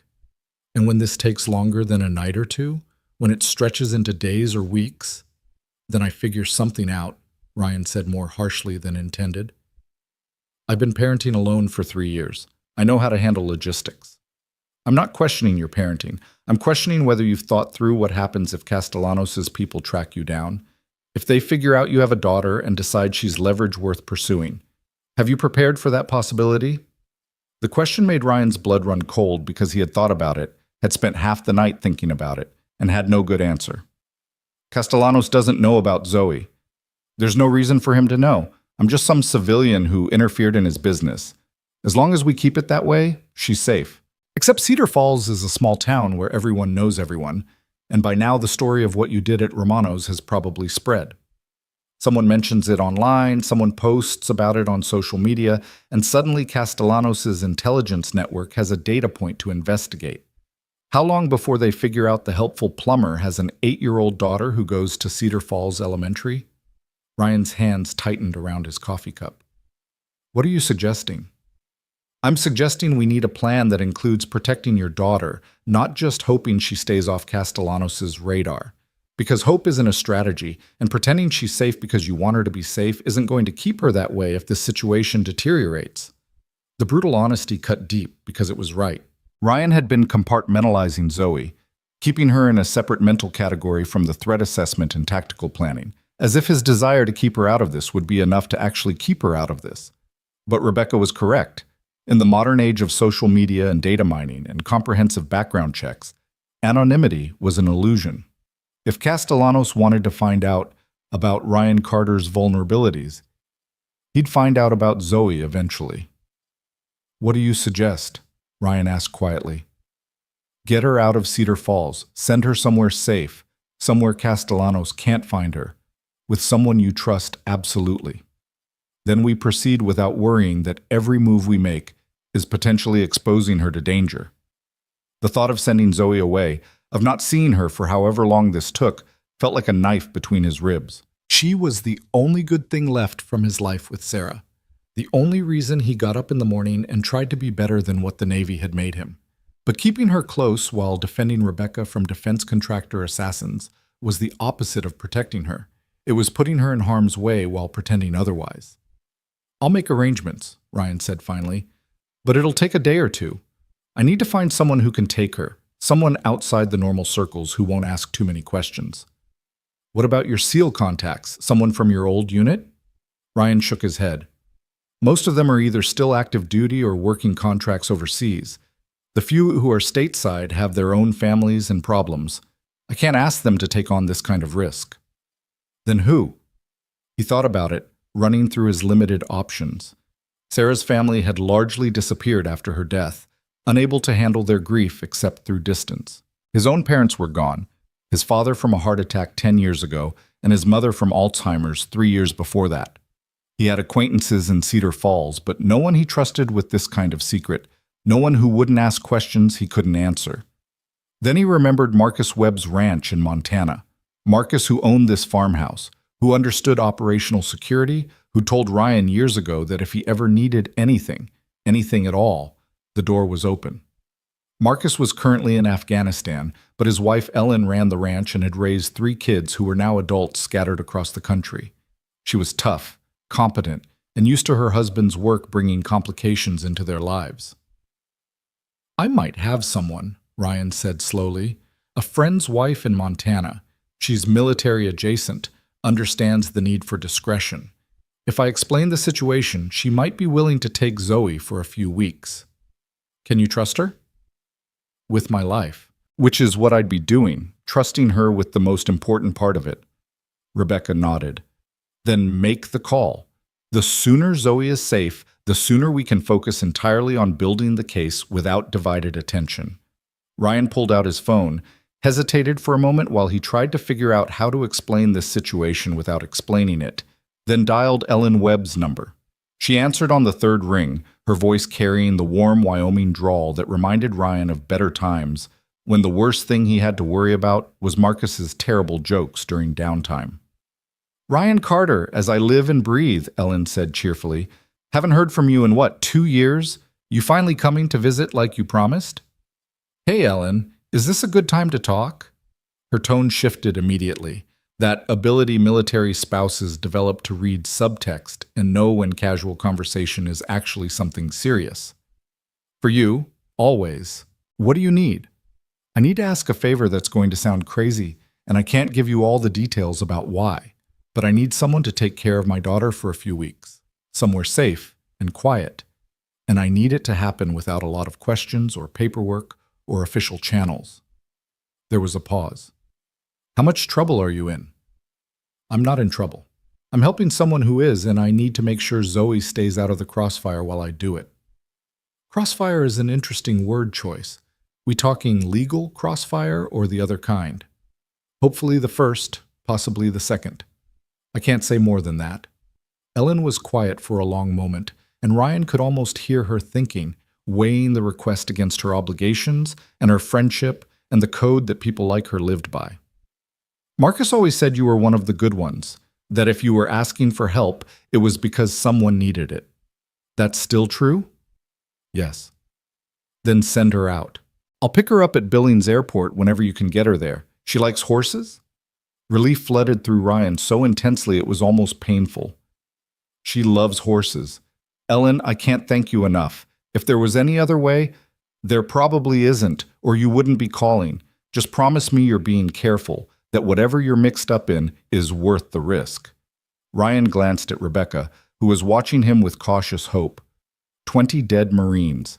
Captain Rodriguez dying to expose corruption. A lawyer risking everything for justice her father had paid for with his life. "It's worth it," he said with certainty. "Then that's good enough for me. I'll expect her within 48 hours. And Ryan, stay alive. Zoe needs her father, and the world needs more good men willing to do hard things."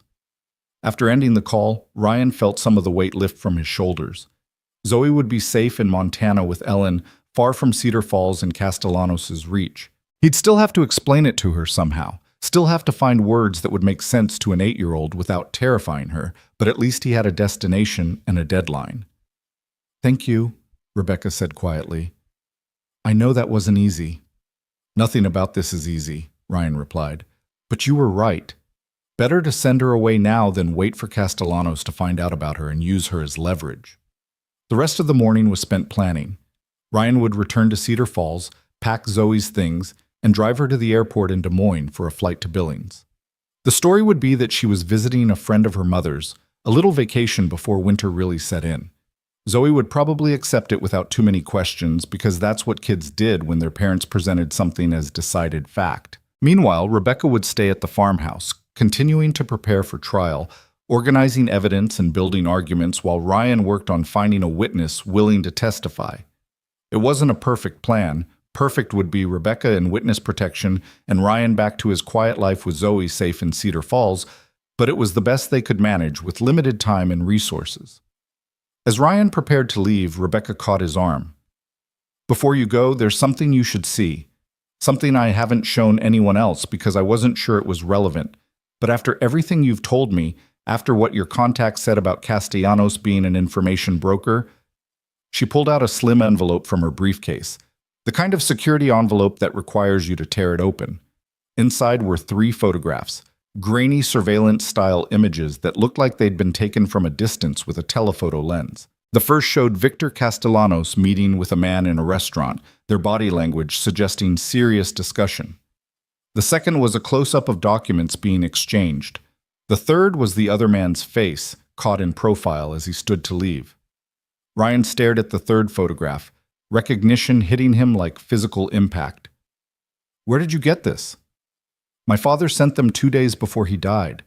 The envelope arrived the day after his funeral. I didn't know what to make of them. I didn't recognize the other man, didn't know if they were relevant to the armor case or something else entirely. But I kept them because they seemed important." "They're important," Ryan said, his voice tight. "That's General Marcus Hawthorne. He was the procurement officer who approved the Centurion contract over objections from his own quality control staff. His signature is on every document that pushed that armor into production despite the test failures. So Castellanos had the general in his pocket? Looks like it, which explains how the armor got approved so quickly, why objections were overruled, why the investigation into the Kandahar incident was shut down. Hawthorne is retired now, working as a consultant for defense companies, but while he was active duty, he had oversight authority for billions in contracts. If Castellanos was bribing him or had some kind of leverage, then we can prove corruption at the highest levels, Rebecca finished.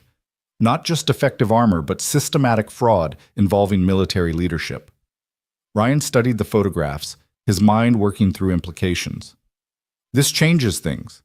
If we can prove Hawthorne was involved, that he approved equipment he knew was defective in exchange for payoffs, that's a criminal conspiracy that reaches beyond Castellanos. The DoD would have to investigate. The case becomes too big to bury. Can we prove it? Having photographs of them meeting isn't the same as proving bribery. No, but it's a starting point. If we can find evidence of money transfers, offshore accounts, anything that connects Hawthorne to Castellanos financially, we can build a case that your father's documents support rather than standing alone. Rebecca's eyes brightened with something that might have been hope. So we need financial records, bank statements, wire transfers, anything that shows money flowing from Castellanos to Hawthorne, which requires someone with access to those records or the technical skills to get them. Hacking, that's illegal. Anything we obtain that way would be inadmissible. Ryan smiled without humor. Inadmissible in court doesn't mean useless for investigation. We get the records illegally, we use them to figure out where the money went, and then we find legal ways to subpoena that information. It's called parallel construction. Intelligence agencies do it all the time. And do you know someone who can hack into Castellanos' financial records? I know someone who knows someone, but it'll take time and money, neither of which we have in abundance. Rebecca pulled out her checkbook. How much? More than you can afford unless you're independently wealthy. My father had a life insurance policy, $500,000 that I haven't touched because spending it felt like accepting he was really gone. If that money can help prove he died trying to expose corruption, if it can bring down the man who killed him, then that's exactly what it should be used for. Ryan wanted to argue, to tell her to save the money for something more certain than hiring hackers to chase financial records that might not exist. But the determination in her eyes, the need to make her father's death mean something beyond tragedy, was too familiar. He'd felt the same way after Sarah died, the desperate need to believe her suffering had purpose, that the 18 months of watching her fade had taught him something or made him better or somehow justified the cosmic injustice of cancer taking a woman who'd never hurt anyone. I'll make some calls, Ryan said.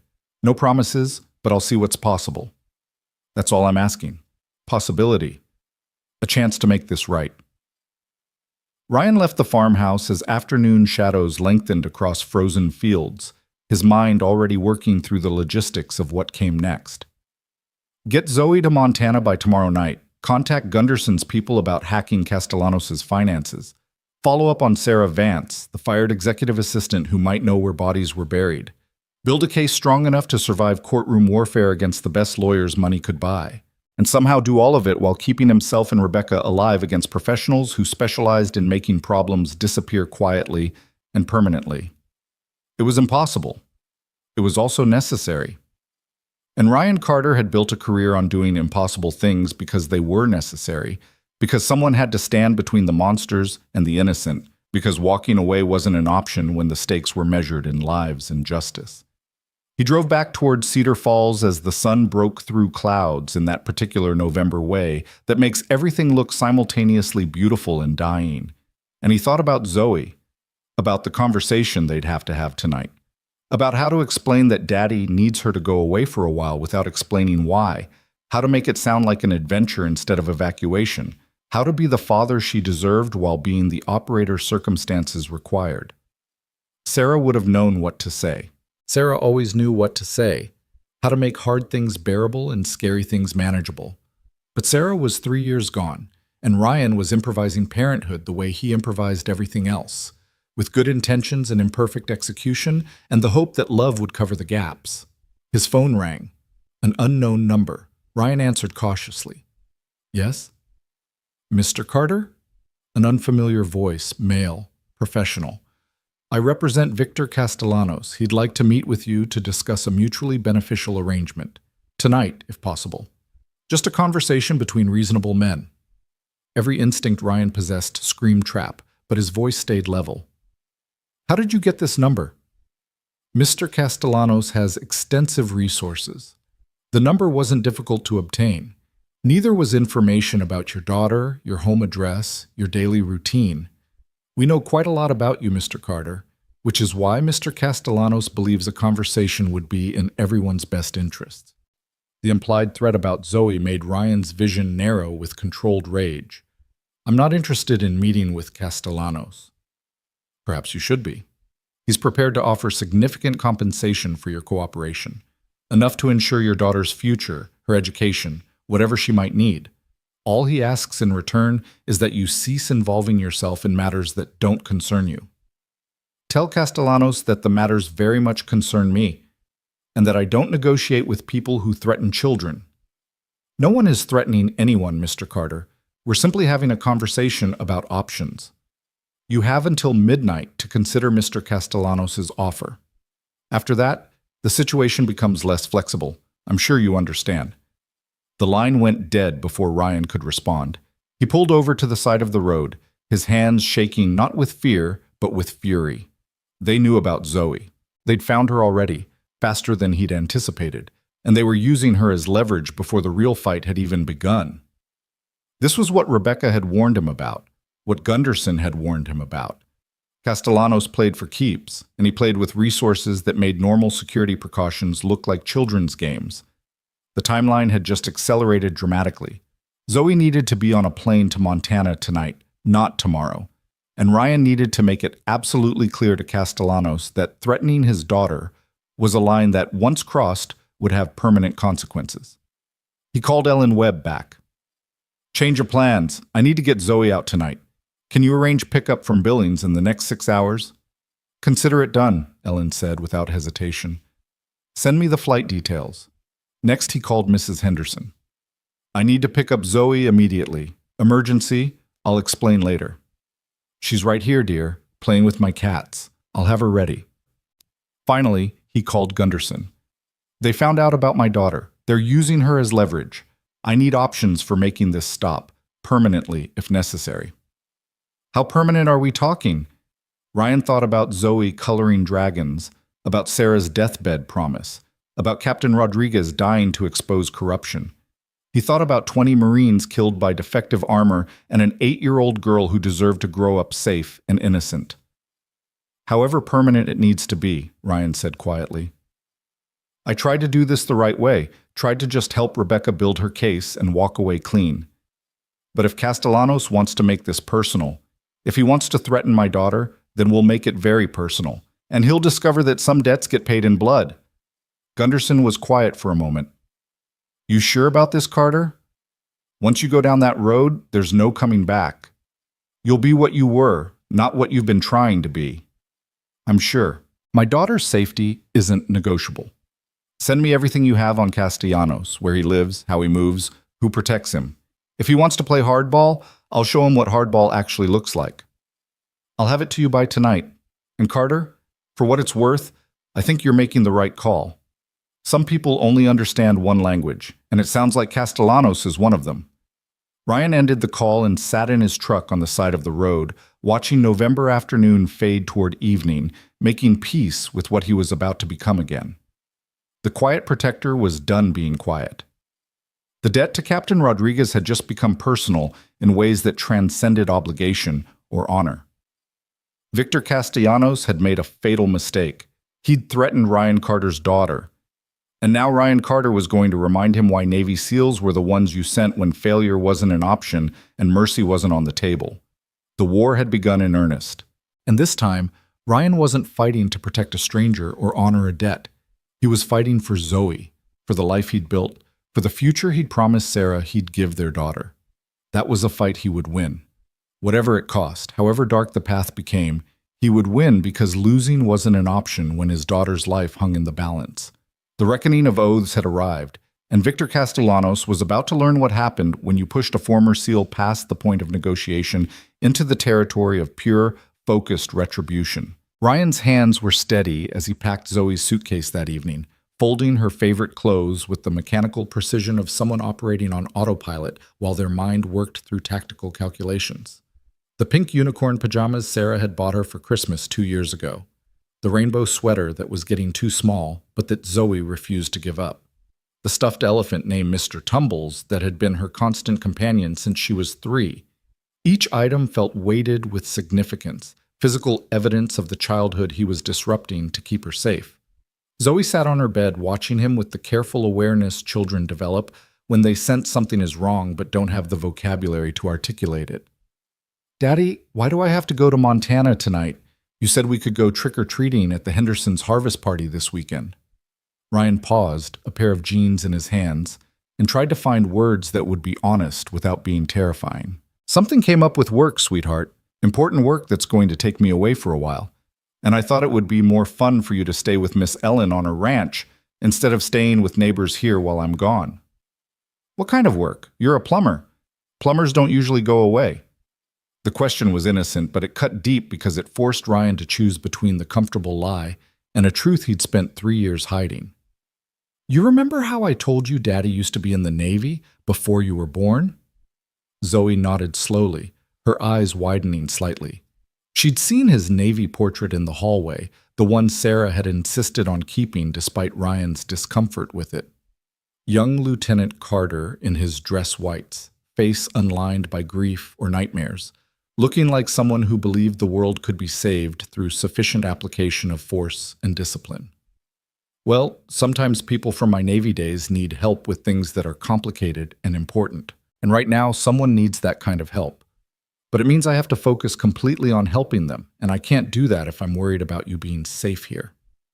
"Am I not safe here?" Zoe's voice had gotten smaller, fear creeping in around the edges. Ryan abandoned the packing and sat beside her on the bed, pulling her into his lap the way he used to when she was smaller and the world could be fixed with hugs and reassurance. "You're safe right now because I'm making sure you're safe. But the people I'm helping, they have some bad people angry at them. And those bad people might try to use you to hurt me, to make me stop helping. So I'm sending you somewhere those bad people can't find you, somewhere you can ride horses and have adventures while Daddy takes care of the problem. Does that make sense?" Zoe was quiet for a long moment, processing information that was too adult for 8 years old, but that she was trying to understand anyway. "Is this like Romano's? When those men were hurting the nice lady and you stopped them?" "It's connected to that, yes." "And now they want to hurt me because you helped her?" The way she said it, with such simple clarity, made Ryan's chest tighten. "They want to scare me, but I'm not going to let them, and I'm not going to let them anywhere near you. That's why you're going to Montana, to Miss Ellen's ranch where there are horses and mountains and so much space that bad people would never find you, even if they tried. Will you come get me when it's over, when the bad people are gone?" "The very second it's safe, baby. I promise. And we can video chat every day if you want, so you can tell me about the horses and show me your drawings. It'll be like I'm right there with you." Zoe wrapped her arms around his neck, squeezing tight enough that Ryan could feel her fear transmitted through desperate strength. "I don't want you to get hurt, Daddy. I already lost Mommy. I can't lose you too." The words broke something in Ryan that had been carefully held together with duty and determination. He held his daughter close, breathing in the strawberry scent of her shampoo, feeling the fragile trust of her arms around him, and made a silent promise to Sarah's memory that he would come back, that Zoe would not be orphaned by his choices. "You're not going to lose me," he said with absolute certainty. "I'm very good at not getting hurt. Remember? Navy training. I'm practically invincible." Zoe pulled back slightly to look at him with solemn eyes. "That's not true. Nobody's invincible. Mrs. Patterson says God protects fools and children, but everyone else has to be careful." "Mrs. Patterson is wise," Ryan agreed. "And I promise to be very, very careful. Now help me pick which stuffed animals you want to bring, because we can't bring all of them, but we can definitely bring your favorites." They finished packing together, Zoe's running commentary about which animals would be brave enough for Montana adventure, providing a soundtrack of normalcy to the surreal process of evacuating his daughter from her home because defense contractors had made implicit threats about her safety. Ryan moved through the familiar rituals of parenting, finding the right shoes, locating her favorite hairbrush, making sure she had her allergy medication, while his mind simultaneously tracked the timeline to the airport and calculated response scenarios if Castellanos' people tried to intercept them. The drive to Des Moines took 2 hours through November darkness, Zoe dozing in the back seat, while Ryan's eyes constantly checked mirrors for following vehicles. He'd chosen back roads over the highway, routes that would reveal surveillance and provide options for evasive action if necessary. His phone sat on the passenger seat with Gunderson's intelligence file open, photographs and addresses, and personal details about Victor Castellanos illuminated by dashboard light. Castellanos lived in a gated estate outside Kansas City, protected by private security that included former military and law enforcement personnel. He traveled with bodyguards, varied his routes and schedules, employed the kind of security protocols that made casual approach impossible. Taking action against him directly would require extensive planning and resources Ryan didn't have. But there were other options, other pressure points that didn't involve direct confrontation. The file included information about Daniel Morrison, the quality control inspector who'd signed off on the defective armor. Morrison lived alone in a suburb of St. Louis, drank too much according to his social media posts, and had mounting credit card debt that suggested financial problems. A man under pressure, potentially vulnerable to the right approach. Thomas Chen, the project manager, was harder to profile. He'd left Castellanos' defense system 6 months after the Kandahar incident, taking a position with a competing contractor in California. Clean record, stable marriage, no obvious vulnerabilities. But the timing of his departure, right after the investigation was shut down, suggested he might know things worth knowing, and Sarah Vance, the executive assistant, fired for asking questions.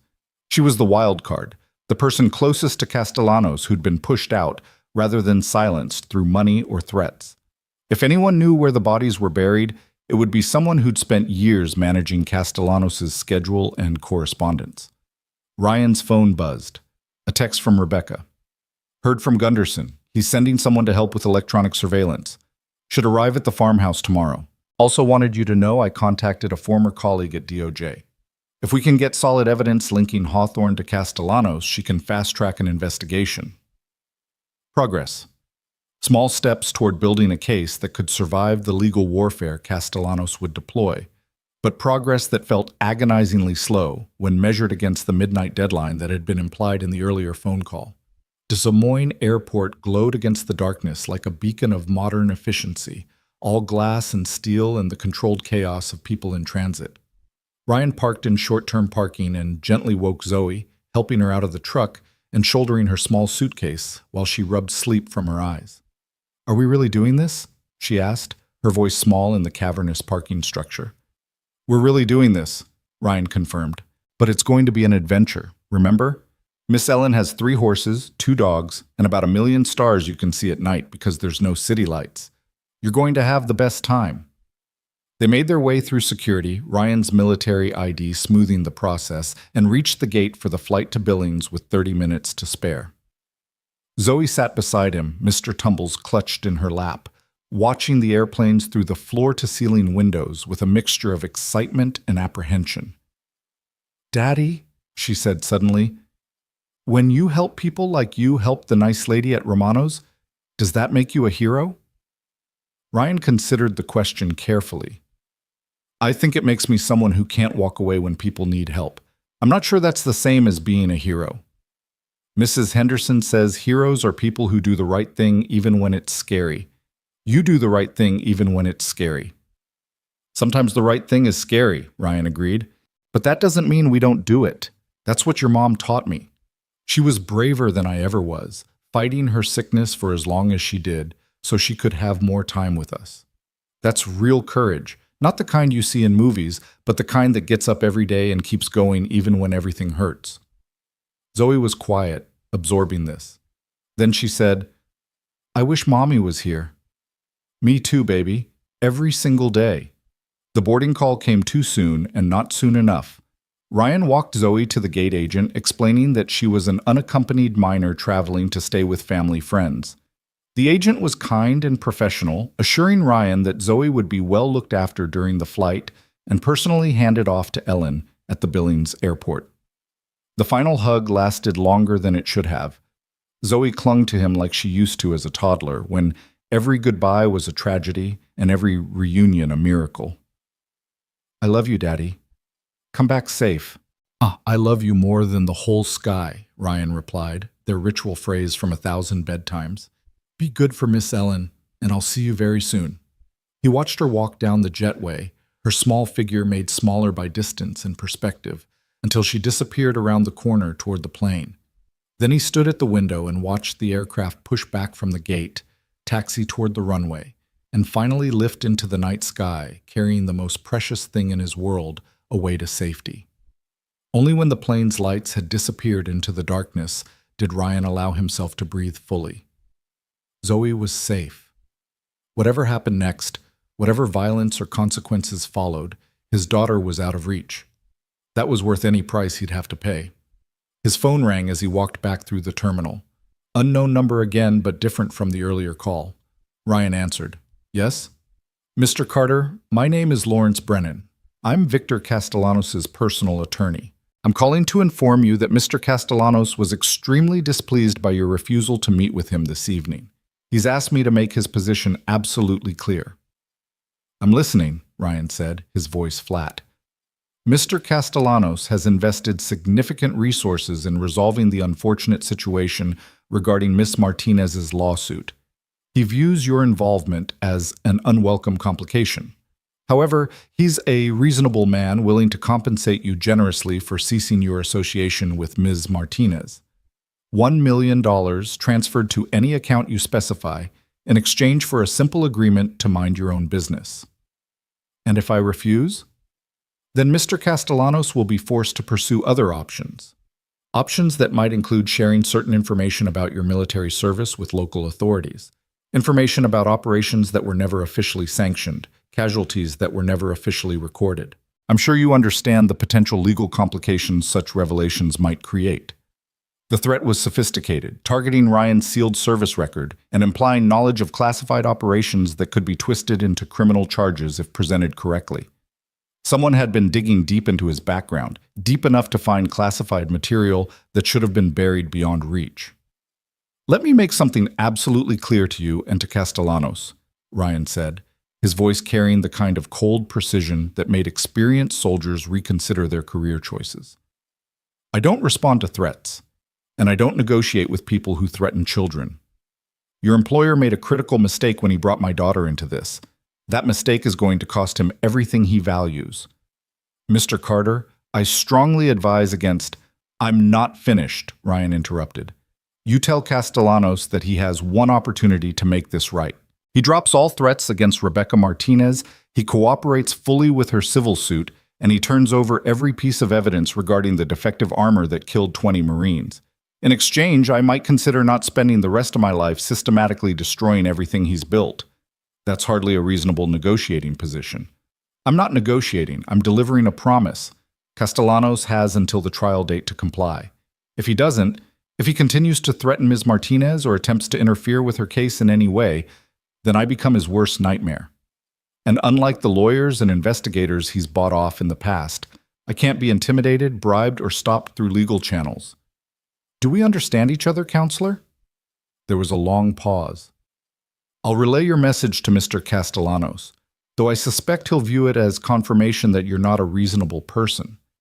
Reasonable people don't get soldiers killed with defective armor and then cover it up. Reasonable people don't threaten 8-year-old girls. Your client is a traitor and a murderer, and he's finally crossed someone who has the skills and motivation to hold him accountable.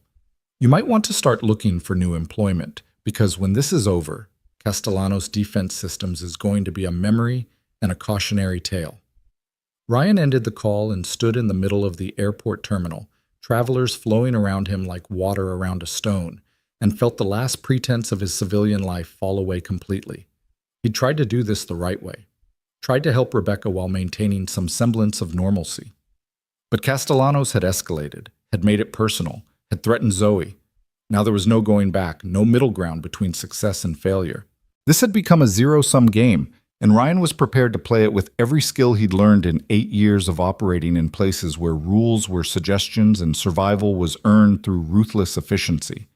The drive back from Des Moines took less time than the drive there, Ryan pushing the speed limit and running through operational scenarios.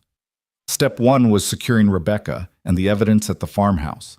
Step 2 was finding Sarah Vance and convincing her to testify. Step 3 was gathering enough additional evidence to make Castellanos' legal defense impossible. And Step 4, if all else failed, was making Castellanos personally understand the consequences of his actions in ways that didn't require courts or lawyers. He called Rebecca from the road. "Change of plans. We're accelerating the timeline. Castellanos just made serious threats about exposing classified information from my service record. That means he's desperate, which makes him more dangerous but also more vulnerable. We need to move fast, hit hard, and finish this before he can deploy whatever assets he's holding in reserve." "What do you need from me?" Rebecca asked, her voice steady despite the stress Ryan could hear underneath. "I need you to prepare for trial like it's happening next week instead of in 6 weeks. I need every piece of evidence organized, every argument refined, every witness statement ready to go. If we can force an early court date, if we can get in front of a jury before Castellanos is ready, we might catch him flat-footed. Judges don't usually grant early trial dates without compelling reasons. Then we create compelling reasons. We file emergency motions claiming witness intimidation and threats against your life. We make enough noise that the court has to respond. Get creative, get aggressive, get attention. Make this case too public for Castellanos to bury quietly. That's risky. If we push too hard and lose, it could prejudice the jury against us. If we don't push hard, we might not live to see trial," Ryan said bluntly. "Castellanos escalated tonight. He threatened my daughter and tried to blackmail me with classified information. That tells me he's running out of subtle options and preparing to get messy. Better to control the chaos than wait for it to find us." Rebecca was quiet for a moment, then said, "My father used to say that the best defense is a relentless offense. I think he'd approve of this approach. Your father was a smart man. Start making calls. I'm going to track down Sarah Vance tomorrow and see if I can convince her to flip.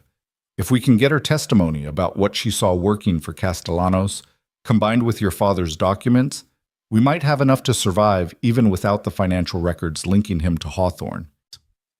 After ending the call, Ryan drove the rest of the way to the farmhouse in focused silence, his mind already working through the conversation he'd have with Sarah Vance. She was the key, the insider who'd been pushed out and who might be angry enough or scared enough or principled enough to speak truth despite the NDAs and threats. Finding the right pressure point, the right combination of incentive and reassurance, would determine whether she became an ally or remained silent. The farmhouse appeared unchanged as Ryan pulled up near midnight, Rebecca's Lexus still under its tarp, lights burning in the kitchen windows. He let himself in to find Rebecca surrounded by files and legal pads, her laptop open to what appeared to be a court filing, working with the kind of focused intensity that suggested she'd been at it for hours. "I've drafted an emergency motion for expedited trial," she said without looking up, claiming ongoing witness intimidation, threats to my personal safety, and evidence that the defendant is actively working to obstruct justice. It's aggressive, probably won't get granted, but it'll put pressure on Castellanos and make the judge aware that something serious is happening. "Good. File it first thing tomorrow." "What else?"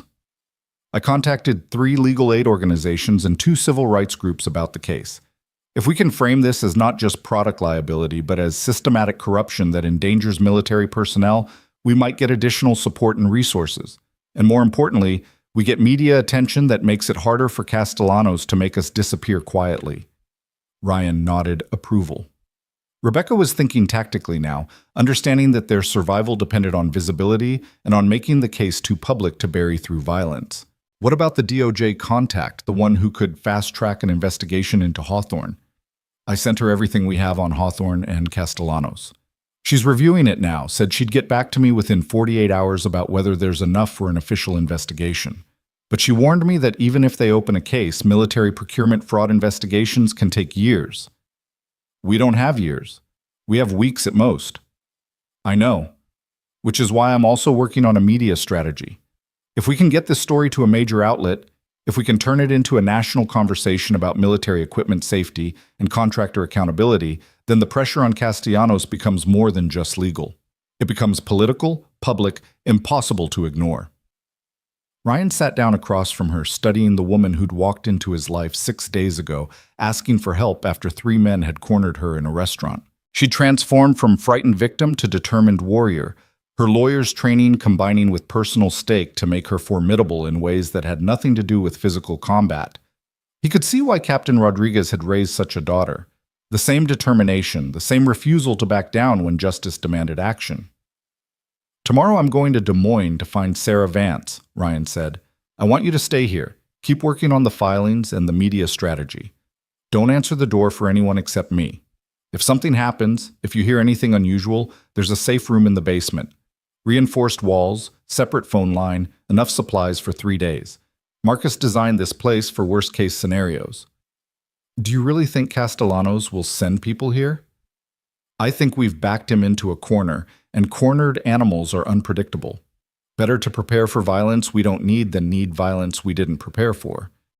Rebecca nodded, fear flickering across her face before being suppressed through visible effort. "My father died for this. 20 Marines died because of Castellanos' greed. I'm not going to dishonor their sacrifice by hiding or giving up, no matter how scared I am." "Being scared doesn't mean you're weak," Ryan said. "It means you're smart enough to understand the stakes. Your father would be proud of you, Rebecca, of your courage, your commitment, your refusal to let his death be meaningless." "I hope so," she said quietly. "I hope when this is over, whether we win or lose, I can visit his grave and tell him we tried, that we fought back against the corruption that killed him, that his daughter didn't let the bad people win just because fighting them was hard." They worked together until 2 in the morning, Ryan reviewing security protocols while Rebecca refined her legal arguments. At some point, coffee appeared, probably made by Rebecca, though Ryan couldn't remember seeing her leave the table. The farmhouse creaked and settled around them, old wood adjusting to temperature changes, normal sounds that Ryan's combat-trained awareness cataloged and dismissed as non-threatening. Finally, Rebecca's eyes were closing despite the coffee, her head nodding forward in that way that signals complete exhaustion. Ryan gently closed her laptop and guided her toward the spare bedroom, her protests about needing to finish the motion dying as sleep claimed her mid-sentence. Alone in the kitchen, Ryan pulled out his phone and reviewed the information Gunderson had sent about Sarah Vance. She lived in a modest house in Des Moines suburbs, worked at Morrison & Associates legal firm, had 2 children aged 13 and 11. Her social media showed a woman trying to maintain normalcy after job loss, pictures of soccer games and school concerts, cheerful posts about family dinners that didn't quite hide the stress underneath. She'd worked for Castellanos for 7 years before being fired. 7 years of managing his calendar, handling his correspondence, sitting in on meetings where decisions were made and deals were struck. If anyone knew where evidence could be found, where pressure points existed, where corruption was documented, it would be Sarah Vance. The question was how to approach her without triggering the fear that had kept her silent so far. Threatening her would be counterproductive. She'd already been threatened by Castellanos, and adding more threats would just reinforce her silence. Bribing her was possible, but risky, as loyalty bought with money was loyalty that could be rebought by higher bidders. What Sarah Vance needed was something else. She needed to believe that speaking out would make a difference, that her testimony would lead to justice rather than just getting her sued or killed. She needed reassurance that her children would be protected, that the NDA she'd signed couldn't actually keep her silent about criminal activity, that doing the right thing wouldn't destroy the life she'd built after escaping Castellanos' employment. Ryan could provide those things. He could offer protection through his SEAL contacts, legal cover through Rebecca's expertise, and the moral argument that silence made her complicit in the deaths of 20 Marines. It wouldn't be easy. Nothing about this was easy, but it was possible. His phone buzzed with an incoming call. Marcus Webb, calling from Afghanistan with timing that suggested he'd heard about Ryan using the farmhouse for something other than peaceful contemplation. "You want to tell me why Gunderson is asking me about my property's security features?" Marcus said without preamble, his voice carrying that particular blend of amusement and concern that old friends develop. "Because the last time someone asked about my security features, it was because they were planning something that would definitely void my insurance." "I'm helping someone," Ryan said simply. Someone whose father saved my life. It's gotten complicated. Complicated enough that you sent your daughter to my wife? Ellen called me. Said Zoe arrived safely and is already in love with the horses, but that she could tell the kid was worried about her dad. What kind of complicated are we talking about, Carter? Ryan gave him the condensed version. Rebecca's case, Castellanos' threats, the defective armor that had killed Captain Rodriguez, and 19 other Marines. Marcus listened without interruption, the kind of listening that comes from years of tactical briefings where every detail matters. Victor Castellanos, Marcus said when Ryan finished. I've heard stories about him. None of them good. You're sure you want to go up against someone that connected? I don't want to, Ryan admitted, but he threatened Zoe. That changed the calculation. Yeah, it would. Marcus was quiet for a moment. Okay, here's what I can offer. I've got 2 guys from my security team rotating back stateside next week. Good operators, former Rangers, trustworthy. I can divert them to you for a couple weeks if you need backup.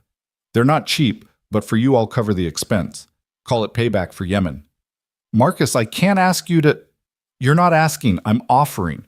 20 dead Marines deserves justice, and if this Castellanos bastard is as dirty as you're saying, someone needs to put him down. Might as well be you with proper support. I'll have them contact you in 72 hours. I don't know what to say. Say you'll keep my farmhouse intact, and my wife's expectations reasonable about how long Zoe's staying. Ellen's already talking about homeschooling her if this takes more than a month. Apparently your daughter is a delightful influence on the horses. Despite everything, Ryan smiled. Tell Ellen thank you. And thank you, Marcus. I won't forget this. You better not. You still owe me for pulling your ass out of that clusterfuck in Mosul. Now go get some sleep. You sound like you've been running on fumes and stubbornness, and that's a good way to make mistakes that get people killed. After ending the call, Ryan did try to sleep, stretching out on the living room couch with his gun within reach, and his awareness tuned to any sound that didn't belong. But sleep was elusive, his mind replaying the evening's conversations, calculating odds and outcomes, seeing Zoe's face as she'd walk down the jetway toward a plane that would take her to safety. He'd made his choice when he'd stood up at Romano's 6 days ago. Every decision since then had been consequence and escalation, each step leading inexorably toward this moment where peaceful resolution had become impossible, and violence waited just beyond the horizon like a storm everyone could see approaching but no one could prevent. Tomorrow, he'd find Sarah Vance and make his pitch for her testimony. Tomorrow, Rebecca would file motions that would put Castellanos on notice that they were done playing defense. Tomorrow, the war would continue with both sides understanding that this was no longer about legal maneuvering or financial settlements, but about something more fundamental: justice for the dead, accountability for the powerful, and the question of whether one man with the right skills and sufficient motivation could stand against institutional corruption. Ryan closed his eyes and tried to find rest in the darkness, knowing that whatever came next would require everything he'd learned in 8 years of combat operations. Captain Rodriguez had saved his life outside Kandahar. Now Ryan was going to honor that debt by finishing what Rodriguez had started, by exposing the corruption that had gotten him killed, by making sure his daughter could hold her head up, knowing her father had died a hero fighting for justice. The mission was clear: keep Rebecca alive, build the case, force Castellanos into a position where he had no choice but to face consequences for his actions. And if legal justice proved impossible, if the system failed to deliver accountability, then Ryan would deliver it personally through methods he'd learned in places where justice wore a different face. He drifted finally into uneasy sleep, filled with dreams of Kandahar and Cedar Falls overlapping, Sarah's voice telling him to protect their daughter, mixing with Captain Rodriguez's face as enemy fire stitched the ground around them. When he woke 3 hours later to cold dawn light filtering through farmhouse windows, the dreams faded, but their weight remained, pressing down on his chest like physical presence. Rebecca was already awake, working at the kitchen table with the desperate energy of someone who knows time is running out. She looked up as Ryan entered, offering a tired smile. I didn't hear you come in last night. Did you sleep? Enough, Ryan lied. You? A few hours. I've been refining the emergency motion. I think it's ready to file. Then file it, today. Make noise, draw attention, turn this into something Castellanos can't handle quietly. What about you? You said something about finding Sarah Vance? Ryan poured coffee, the ritual giving him something to do with his hands while his mind organized the day ahead. I'm heading to Des Moines this morning, going to have a conversation with her, see if I can convince her that staying silent is more dangerous than speaking out. If she agrees to testify, we'll have the insider perspective that makes your father's documents devastating instead of just damning. And if she refuses, then we find another way. But she's our best shot, Rebecca. She worked for Castellanos for 7 years. She knows where bodies are buried, figuratively and maybe literally. If we can get her on our side, everything changes. Rebecca stood and crossed to where Ryan was standing, placing her hand on his arm with surprising gentleness. Be careful today. Castellanos knows we're a threat now. He'll be watching for opportunities to eliminate that threat permanently. I'm always careful, Ryan said, though they both knew it was only partially true. Careful didn't describe what he'd done at Romano's, or how he'd threatened Castellanos' lawyer, or the way he was preparing to wage war against a defense contractor with unlimited resources. But careful did describe how he'd protected Zoe, how he was protecting Rebecca, how he approached each tactical decision with full awareness of consequences. I'll call when I have news, Ryan said. Don't leave the farmhouse. Don't trust anyone who shows up unless I've called ahead to confirm they're coming. And if something feels wrong, trust that instinct and get to the safe room immediately. You sound like you're expecting an attack. I'm expecting Castellanos to do something desperate, because that's what people do when they realize they're losing control. Whether that desperation manifests as legal maneuvering or physical violence, I want you prepared for both. Ryan left the farmhouse as morning sun turned frost-covered fields into landscape that looked almost beautiful despite the season's death. The drive to Des Moines gave him time to prepare mentally for the conversation ahead, to find the right combination of words that would convince Sarah Vance to risk everything she'd built for the sake of justice, for people she'd never met. It was a big ask, maybe too big. But Ryan had been trained to accomplish impossible missions through proper preparation and unwavering commitment. Sarah Vance was just another objective, another target that needed to be approached with the right strategy. And if she refused, if she chose safety over conscience, then Ryan would find another way.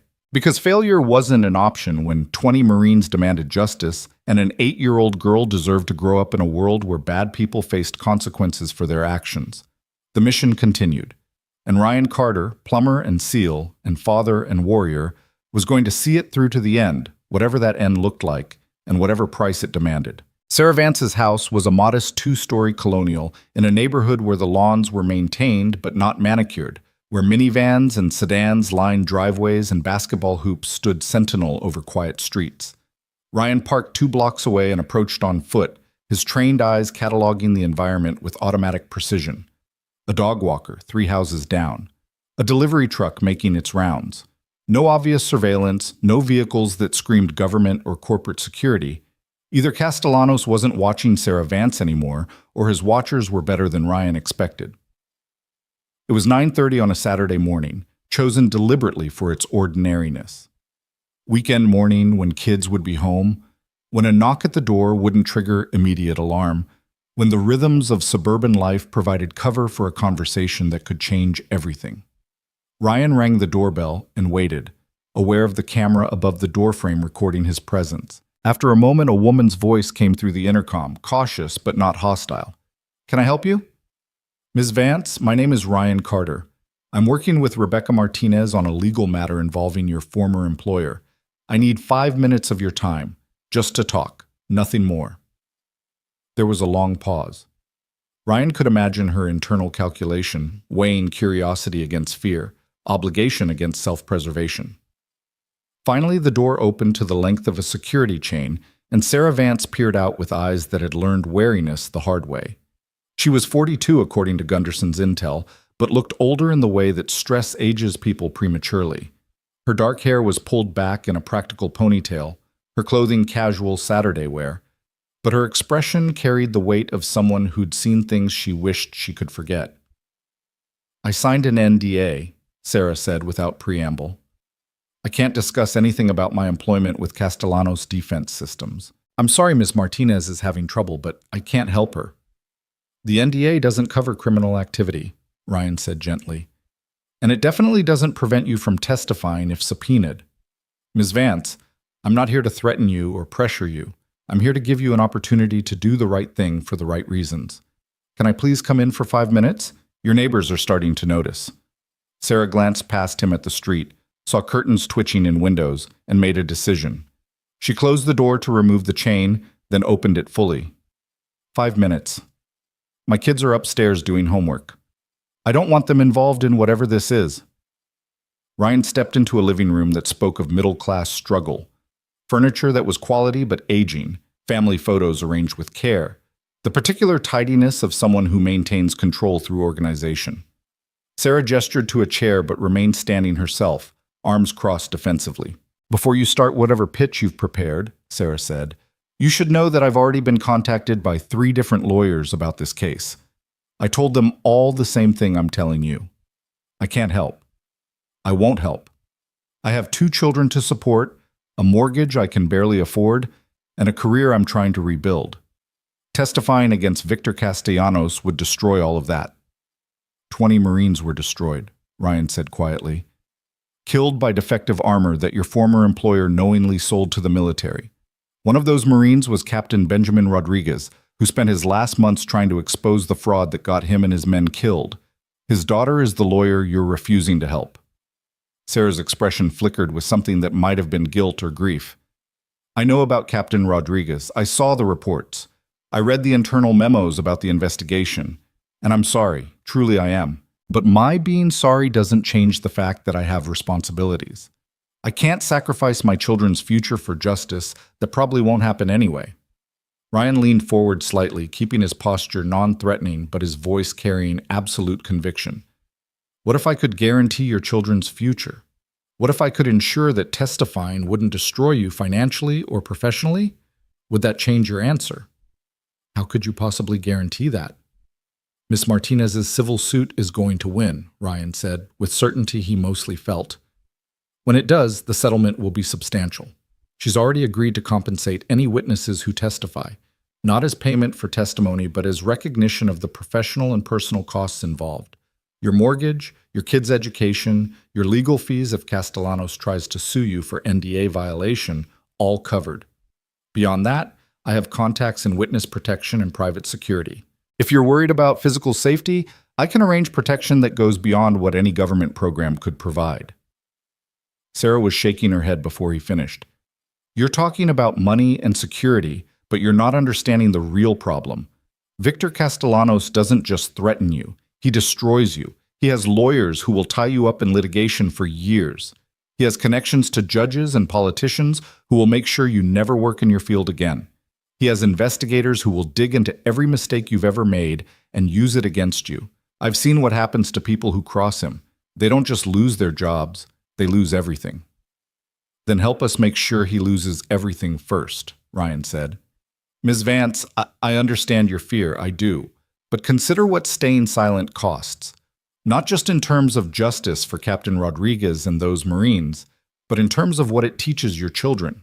You have a daughter, right? 13 years old? What do you want her to learn about standing up to powerful people who do terrible things? That safety is more important than conscience?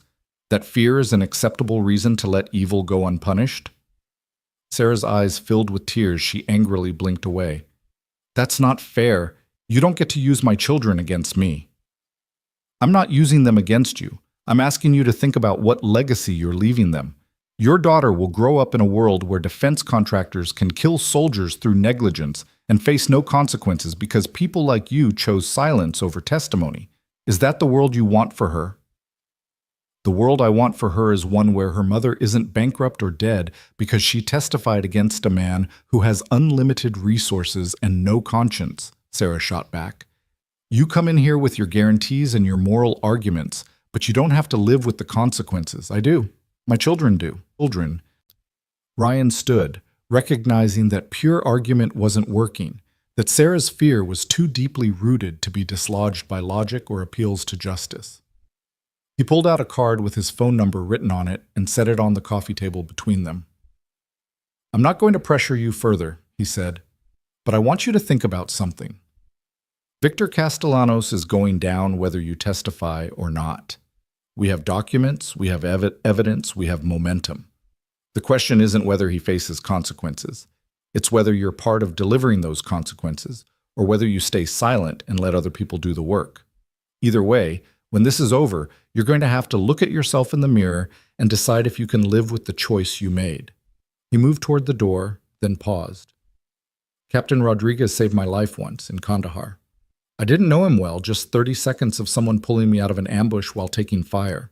But those 30 seconds meant I got to come home to my wife, got to be there when my daughter was born, got to have 3 more years with the woman I loved before cancer took her. Rodriguez gave me that gift, and then he died trying to expose the corruption that killed his Marines. I owe him a debt I can never fully repay. But you, Ms. Vance, you don't owe him anything except the truth, and maybe that's worth more than all the guarantees and protections I could offer. Sarah's face had gone pale. He saved your life? 8 years ago. An ambush outside Kandahar. I was a SEAL. He was Marine intelligence attached to our unit. I don't know why he was there or what his mission was, but when things went bad, he came back for me when he could have extracted safely. I survived because Benjamin Rodriguez believed some debts transcend self-preservation. Now I'm asking you to honor that same principle. Not for me, not even for his daughter, but for the 20 Marines who trusted their equipment to protect them and died when that trust was betrayed. Ryan left without waiting for a response, walking back to his truck through streets that seemed too peaceful for the weight of the conversation he'd just had. He didn't know if his words had reached Sarah Vance, if the combination of practical guarantees and moral appeal had been enough to overcome years of fear. All he could do was plant the seed and hope it grew before the trial date arrived. His phone rang as he reached his truck. Rebecca, her voice tight with controlled excitement. The judge granted the emergency motion. We have a preliminary hearing in 3 days to determine if there's sufficient cause for expedited trial. Ryan, this is huge. If we can convince the judge that witness intimidation is ongoing, we might get a trial date within 2 weeks instead of 6. That's good news, Ryan said, though part of him wondered if accelerating the timeline was tactical brilliance or desperation disguised as strategy. What do we need for the hearing? Evidence of intimidation, testimony about threats, documentation of Castellanos' attempts to obstruct justice. I can provide most of that, but it would be stronger if we had a witness willing to testify about experiencing direct threats. I'll work on it. What about the media strategy? I have a meeting scheduled with a reporter from the Washington Post this afternoon. She covers defense contractor corruption, and she's very interested in the story. If she runs with it, this becomes national news. That's protection in itself. Harder to make someone disappear when journalists are actively covering their case. Ryan felt the pieces moving into position, the momentum building towards some inevitable conclusion. Be careful with the reporter. Don't give her anything that could compromise the legal case or put you at additional risk. Background only, enough to generate interest, but not enough to give Castellanos ammunition.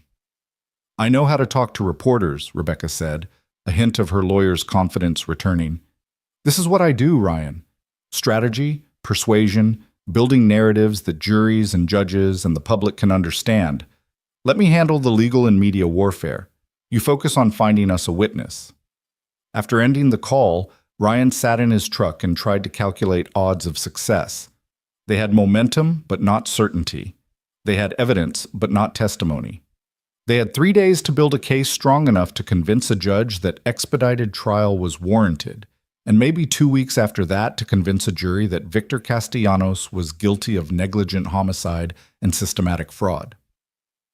It wasn't enough time, but it was the time they had.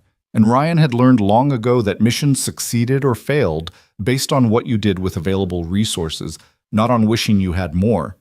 His phone buzzed with a text from an unknown number. This is Sarah Vance. Can we meet again? Somewhere private? I need to talk to someone who understands what this costs. Ryan stared at the message for a long moment, hope and caution warring in his chest. This could be Sarah deciding to testify, or it could be a trap, Castellanos using her to lure Ryan into a vulnerable position. Only one way to find out which. He texted back, Grant Park, South Entrance, 1 hour. Come alone. Her response came quickly. I'll be there. Grant Park was a sprawling green space in the heart of Des Moines, large enough to provide multiple sight lines and exit routes, public enough that violence would be difficult to execute cleanly. Ryan arrived 30 minutes early, parking where he had clear view of the south entrance, and watched as Saturday afternoon crowds enjoyed the unseasonably warm November weather.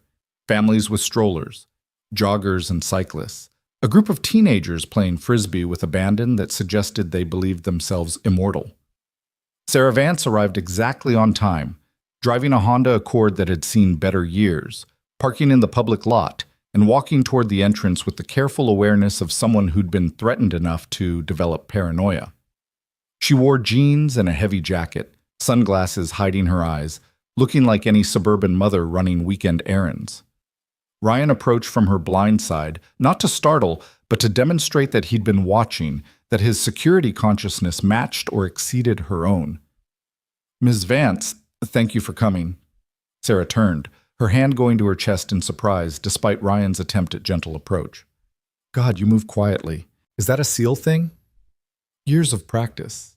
You said you needed to talk. Can we walk? I think better when I'm moving, and sitting still makes me feel like a target." They walked deeper into the park, along paths that wound through trees shedding their last leaves like reluctant surrender to winter. For several minutes, Sarah said nothing, her hands shoved in her jacket pockets, her breath visible in the cooling air. Ryan gave her the silence, understanding that some decisions required processing time, that pushing too hard could shatter whatever resolve had brought her here. Finally, Sarah spoke, her voice barely above a whisper. "I saw things while working for Victor. Things I tried to ignore or rationalize or pretend were normal business practices. Meetings where he discussed selling equipment to foreign governments that were supposed to be embargoed.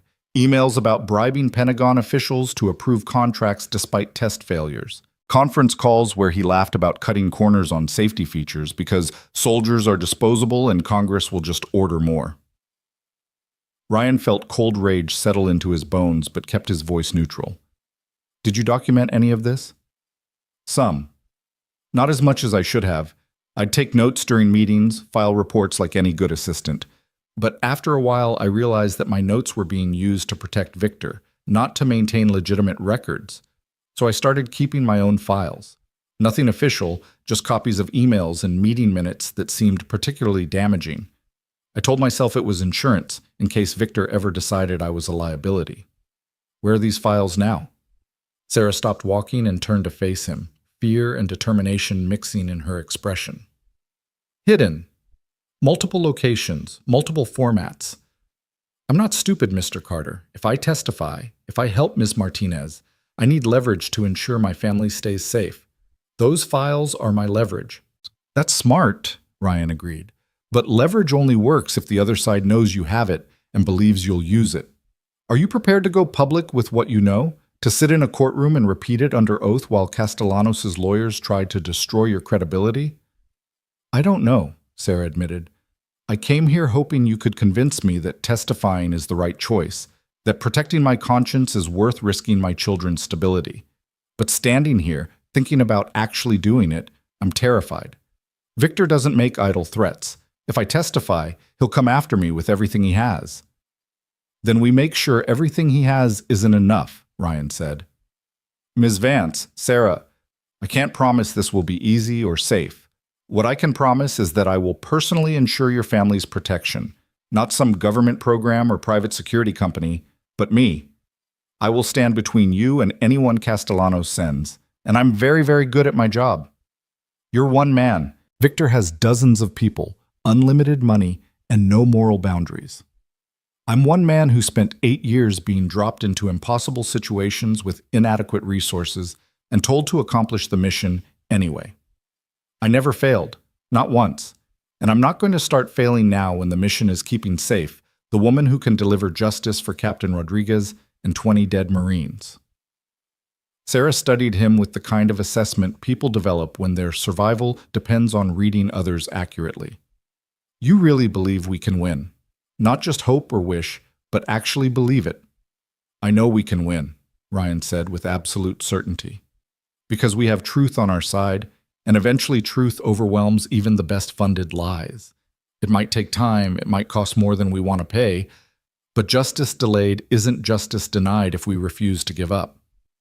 My daughter asked me last night why I've been so stressed lately, Sarah said, her voice breaking slightly. She's 13, old enough to see through my attempts to hide it. I told her work was complicated right now. But what I wanted to tell her was that her mother witnessed terrible things and stayed silent because being silent was easier than being brave. What kind of lesson is that for a teenage girl who's learning what kind of woman she wants to become? It's the lesson most of us learn eventually, Ryan said gently.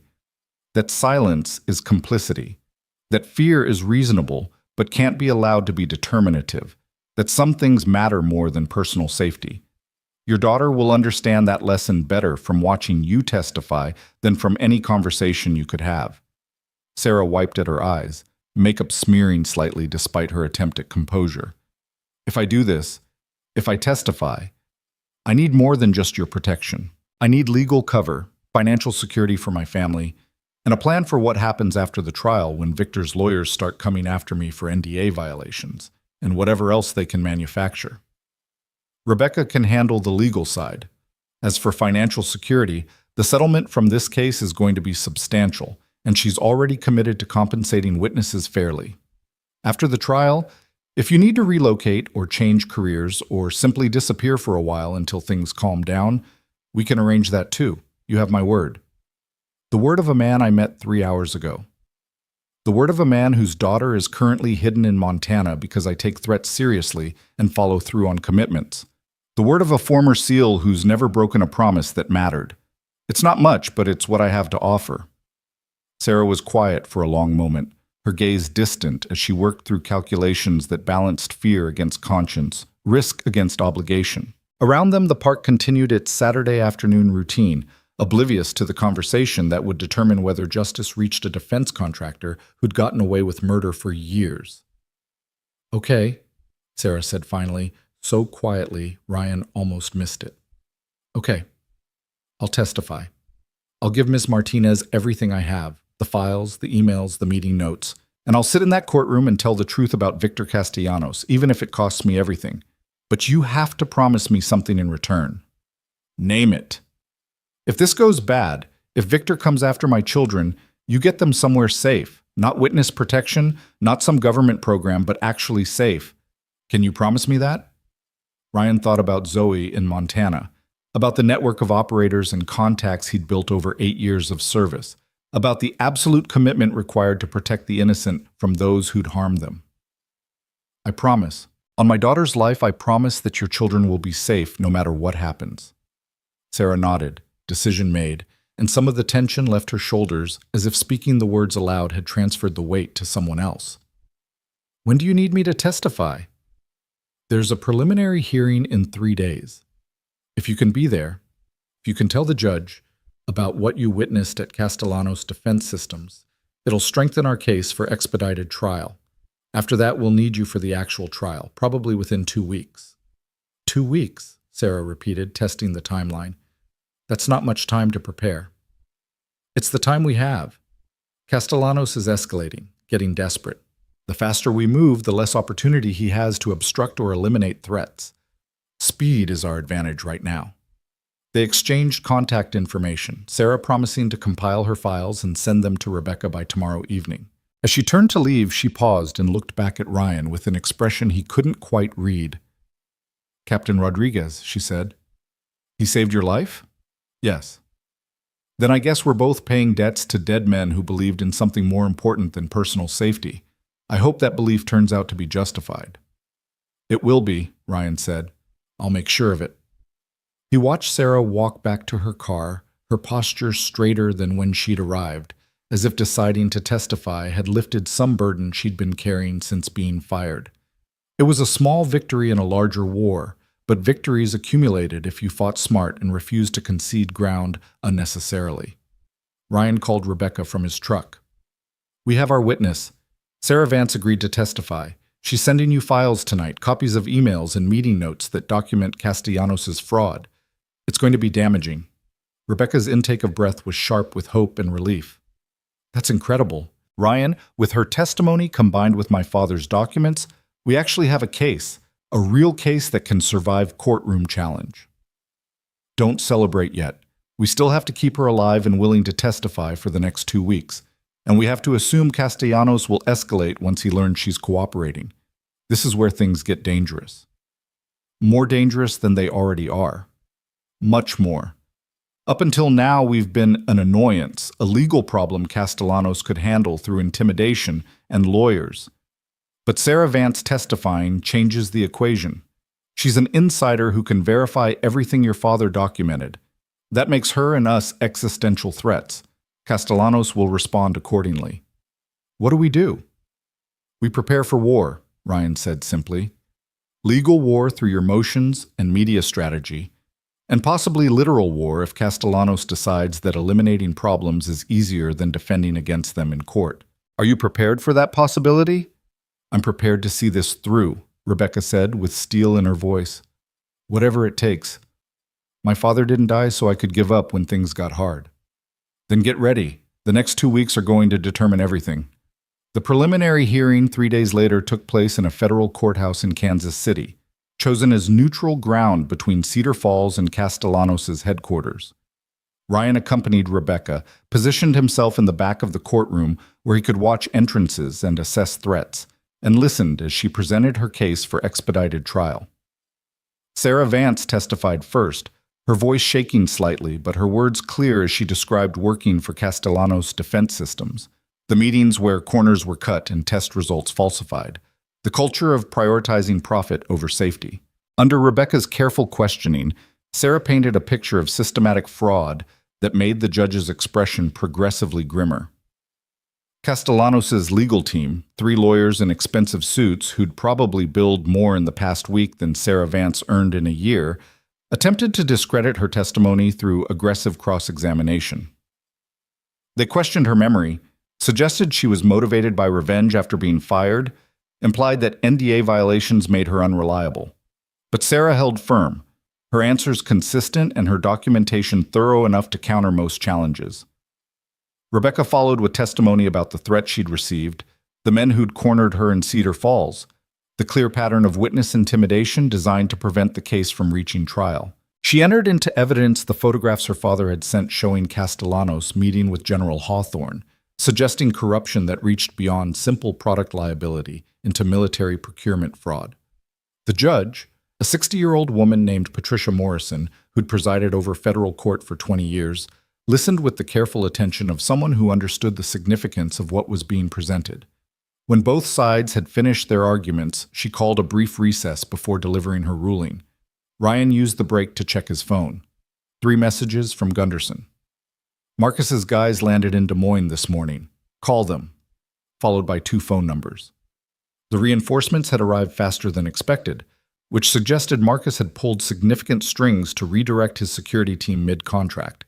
The courtroom reassembled. Judge Morrison looked out over the assembled lawyers and witnesses with an expression that suggested she'd reached a decision she expected to be challenged. Having reviewed the evidence and testimony presented today, she began, her voice carrying the formal weight of judicial authority, I find sufficient cause to grant the plaintiff's motion for expedited trial. The pattern of witness intimidation documented by Ms. Martinez, combined with Ms. Vance's testimony regarding systematic fraud at Castellanos Defense Systems, suggests that delaying trial would prejudice the plaintiff's case and potentially endanger witnesses. Castellanos' lead attorney stood immediately. Your Honor, we object strenuously to this ruling.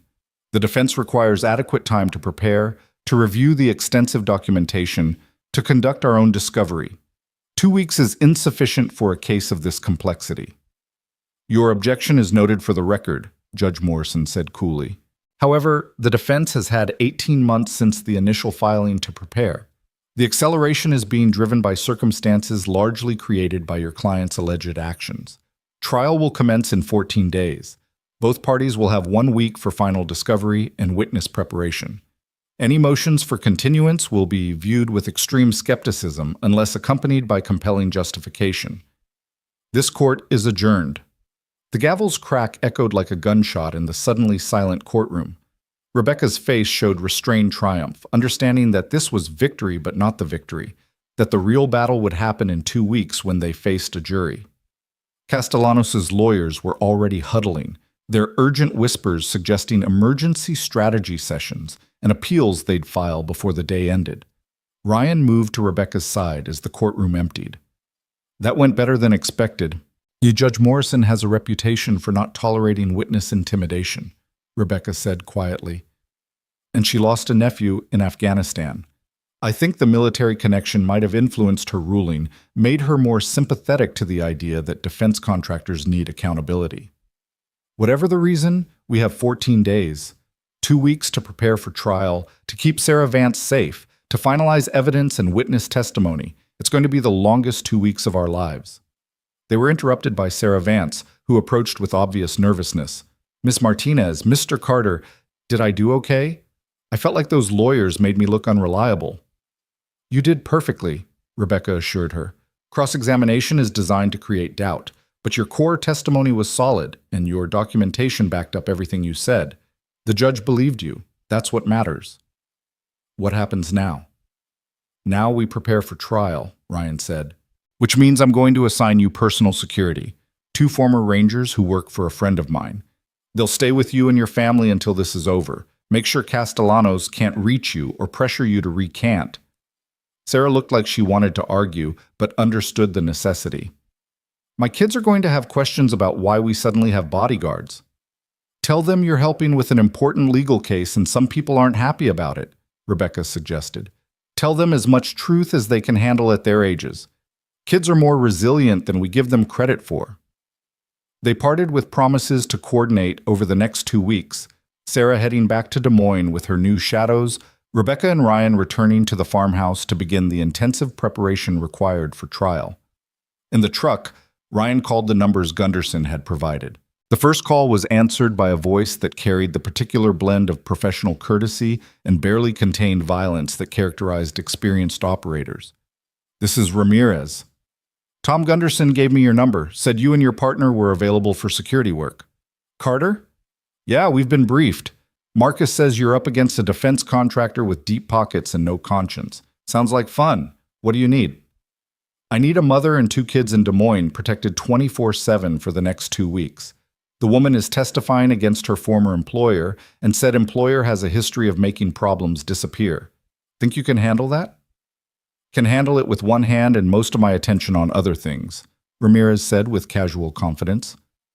My partner Chen is former Delta, and I spent 8 years in Rangers before going private. Between us, we've done protective details in 14 countries, most of them actively hostile. Suburban Des Moines is basically a vacation. Don't underestimate the threat. Victor Castellanos has resources and connections most hostiles don't. If he sends people after Sarah Vance, they'll be professionals. Then they'll be disappointed when they run into other professionals who are better at this than they are. Send me the details. Address, family composition, threat assessment. We'll lock it down. Ryan provided the information and hung up feeling marginally better about Sarah's safety. Ramirez and Chen were good people, the kind Marcus trusted with his life and his operations. If anyone could keep Sarah alive through the next 2 weeks, it was them. The remaining 13 days blurred into intensive preparation that consumed every waking hour. Rebecca worked 18-hour days refining her arguments, preparing witnesses, anticipating every angle Castellanos' lawyers might pursue. Ryan coordinated security, ran background checks on the jury pool once names were released, and maintained constant communication with the protective detail watching Sarah Vance. The Washington Post story broke on day 5, a front-page investigation into defense contractor fraud that named Victor Castellanos and detailed the allegations of defective armor. The article drew heavily on Rebecca's documentation while carefully avoiding anything that might prejudice the trial, and the response was immediate and intense. Congressional committees announced investigations. Pentagon officials issued carefully worded statements about reviewing procurement procedures. And most importantly, the case became too public to bury quietly. Castellanos responded through his lawyers and his media team, issuing denials and counter-accusations, suggesting that Rebecca was a disgruntled daughter pursuing a vendetta, that Sarah Vance was a fired employee with credibility issues, that the test results were being misinterpreted by people without technical expertise. But the defensive posture was telling. He was responding instead of controlling the narrative, always a position of weakness. On day 9, someone tried to break into Sarah Vance's house at 3 in the morning. Ramirez and Chen were ready, intercepting the intruder before he reached the door and delivering him to local police with enough evidence of attempted breaking and entering to ensure charges would stick.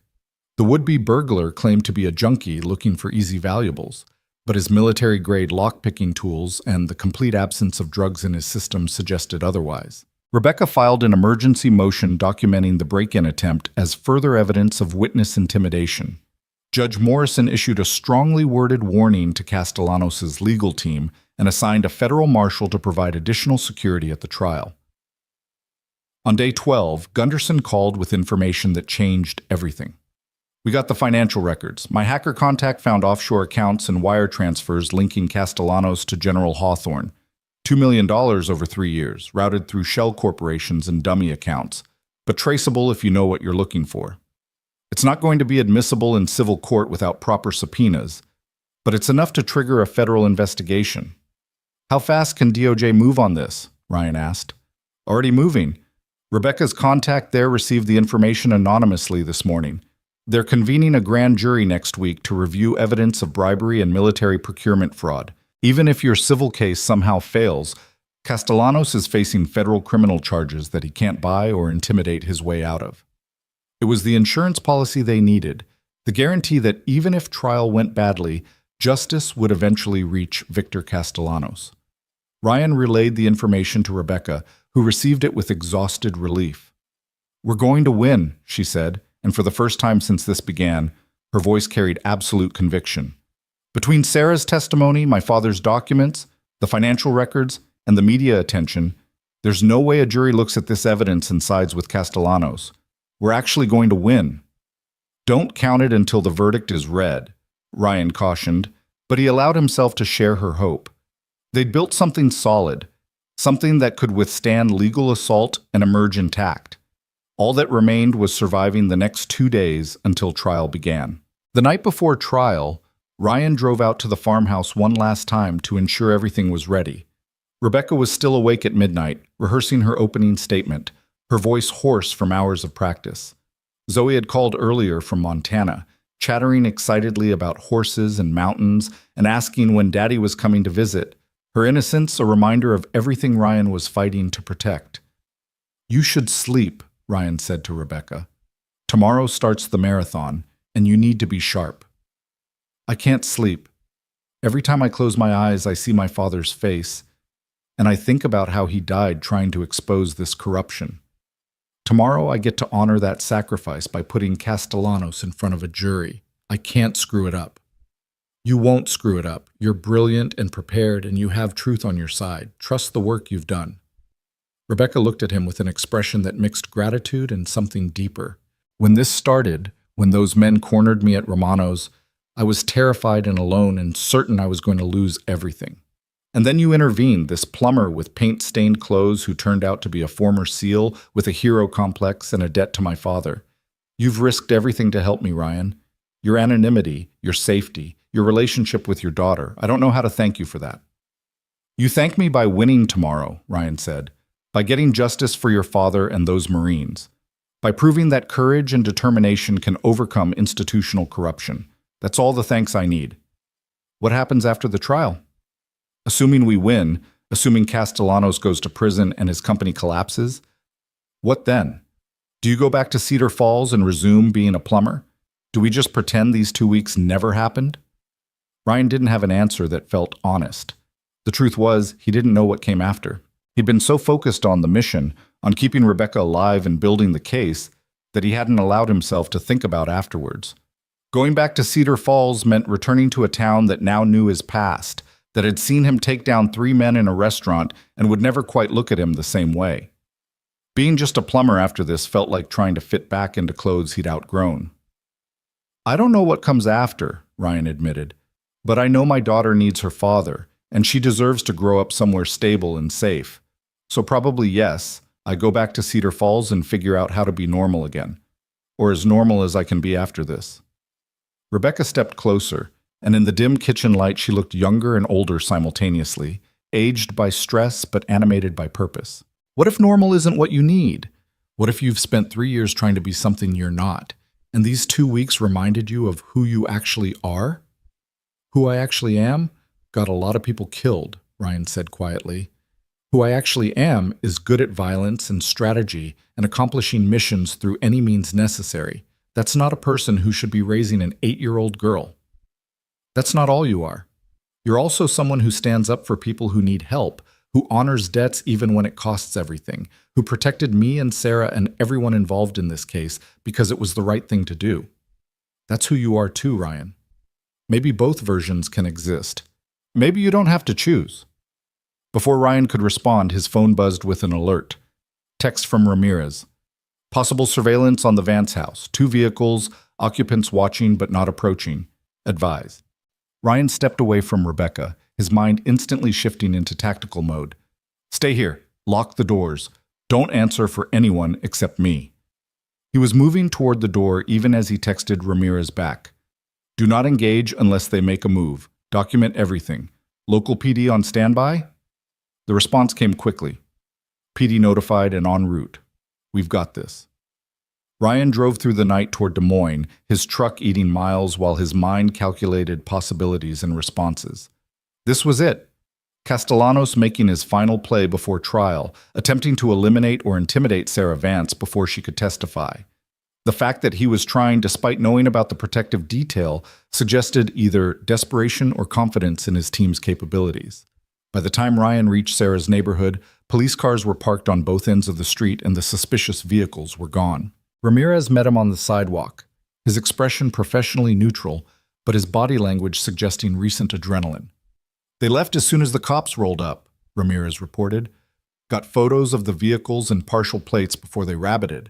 Looked like professional surveillance, not hired muscle. These guys knew what they were doing.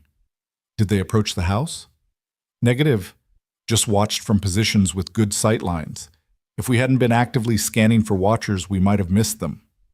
That's what concerns me, Ryan said. Professional surveillance means they're planning something sophisticated, not just a crude intimidation attempt. They were gathering information for an operation. What do you want to do? Ryan thought quickly, weighing options against the timeline. Trial started in 9 hours. Sarah needed to be at the courthouse, needed to testify, needed to be the insider witness that made Rebecca's case unassailable.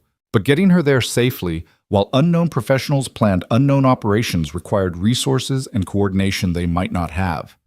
We move her now, Ryan decided. Not to a hotel or safe house, but directly to the courthouse. There are secure rooms where witnesses can wait under federal protection. She stays there until it's time to testify, and after she testifies, we move her and her family to a secure location until this is completely over. What about her kids? They go to your partner Chen's family in Chicago. Temporary placement, explained as a short school trip. No details about why. If Castellanos' people can't find them, they can't be used as leverage. Ramirez nodded approval. Smart. Remove all the pressure points. I'll coordinate with Chen. You want us to continue protective detail after trial? Until Castellanos is convicted or dead, whichever comes first. Marcus is paying you, so bill whatever you need for extended operations. Marcus already told us this one's pro bono. Something about paying forward a debt to Captain Rodriguez. Apparently the good captain pulled Marcus's ass out of a fire in Fallujah 10 years back. Small world. How many people that Marine saved? The comment hit Ryan with unexpected force. Captain Benjamin Rodriguez had saved multiple lives, had built a network of debts through courage and competence, and now those debts were being repaid by people who'd never met him, but honored his memory anyway. That was the kind of legacy that mattered, the kind that transcended death and created ripples that changed the world long after the person was gone. Trial began at 9 the next morning in a federal courthouse packed with media, spectators, and enough security to handle a presidential visit. Victor Castellanos sat at the defense table surrounded by his legal team, looking calm and confident in an expensive suit, his expression suggesting amused tolerance for these proceedings that would ultimately vindicate him. Rebecca sat at the plaintiff's table with an associate she'd brought in to help with logistics, her hands steady as she organized files despite the massive pressure riding on her performance. Ryan was positioned in the public gallery, where he could watch both the proceedings and the entrances, his awareness encompassing jury reactions and potential threats in equal measure. Judge Morrison entered, and the courtroom rose, then settled as she began explaining procedures to the jury. 12 citizens who would determine whether Victor Castellanos was guilty of the negligence that had killed 20 Marines and Captain Benjamin Rodriguez. 12 ordinary people who held extraordinary power for the next week. Rebecca's opening statement was masterful, painting a picture of systematic corruption that was both technically accurate and emotionally compelling. She spoke about Captain Rodriguez, about his dedication to the Corps, and his determination to expose fraud even when it cost him his life. She spoke about the 20 Marines who died trusting equipment that had been designed to protect them but had failed due to corporate greed and falsified testing. She spoke about Sarah Vance, who'd witnessed the corruption from inside and who was risking everything to ensure accountability. Castellanos' lead attorney countered with the defense's opening, arguing that the armor had met all specifications, that the Kandahar incident was a tragedy but not a crime, that Miss Martinez was a grieving daughter whose judgment was clouded by loss and whose case was built on misunderstood technical data and the testimony of a disgruntled former employee. The first 2 days of trial were consumed with technical testimony from engineers and testing experts, dense material that made several jurors' eyes glaze despite the lawyers' best efforts to make it accessible. But on day 3, Sarah Vance took the stand, and the courtroom came alive with human drama that transcended technical specifications. Under Rebecca's questioning, Sarah described her 7 years working for Victor Castellanos, the culture of prioritizing profit over safety, the meetings where executives discussed cutting corners and falsifying results. She walked the jury through specific emails and memos, explaining in layperson's terms how Castellanos had knowingly sold defective armor to the military despite internal warnings about failure rates. The cross-examination was brutal. Castellanos' lawyers attacked her credibility, her motivations, her memory of events from years past. They suggested she was lying to get revenge for being fired, that her evidence was either fabricated or misunderstood, that her testimony was bought by promises of financial compensation. But Sarah held firm, her voice never wavering as she answered each attack with documented evidence and consistent testimony. And critically, she looked at the jury when she spoke, making eye contact with each member, creating human connection that transcended legal arguments. "I'm not here because I hate Victor Castellanos," Sarah said during a particularly aggressive cross-examination. "I'm here because 20 Marines died wearing armor I watched him knowingly sell despite test failures. I'm here because Captain Rodriguez died trying to expose fraud I witnessed daily. I'm here because staying silent makes me complicit in those deaths. And I have a daughter who needs to learn that doing the right thing matters more than personal safety. That's why I'm testifying, counselor. Not for money, not for revenge, but because the alternative is living the rest of my life knowing I let those Marines die unavenged." The courtroom was silent when she finished.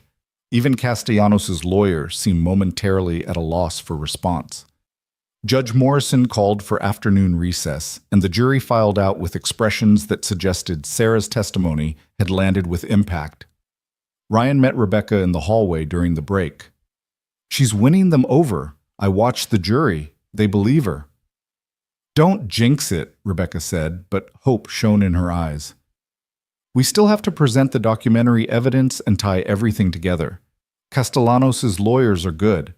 They'll find ways to create doubt." The trial stretched through the week, each day bringing new testimony and evidence, each evening bringing exhaustion that Ryan fought through constant coffee, and the determination to see this through. Zoe called every night from Montana, her voice a lifeline to the world beyond courtroom warfare, reminding him why he was doing this and what waited on the other side of victory.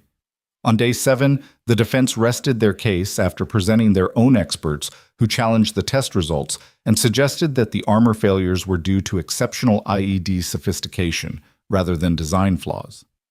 It was technically plausible, carefully argued, and almost convincing if you didn't have Sarah Vance's testimony and Captain Rodriguez's documents to counter it. Closing arguments happened on day 8. Castellanos' lawyer spoke first, spending 2 hours deconstructing the plaintiff's case, arguing reasonable doubt, suggesting that tragedy wasn't necessarily criminality. He was smooth, professional, almost persuasive. Then Rebecca stood for her closing argument, and Ryan watched her transform into something formidable. She spoke about her father not as a lawyer speaking about evidence, but as a daughter honoring her father's sacrifice. She spoke about the 20 Marines not as abstract casualties, but as people with families and dreams and futures that had been stolen by corporate greed. She spoke directly to the jury, asking them to honor those deaths by holding Victor Castellanos accountable. "My father died believing that truth matters," Rebecca said, her voice carrying across the silent courtroom. "He died believing that justice is possible, even against powerful people who think they're untouchable. He died believing that ordinary citizens serving on juries like this one have the power to make things right. I'm asking you to prove him correct. I'm asking you to look at the evidence, believe the testimony, and deliver justice for Captain Benjamin Rodriguez and the Marines who died because Victor Castellanos chose profit over principle. Thank you." The jury deliberated for 3 days. 3 days of waiting that felt like 3 years, where every phone call might be the verdict and every hour stretched like taffy. Ryan stayed close to Rebecca, providing support and security while she oscillated between confidence and terror about the outcome.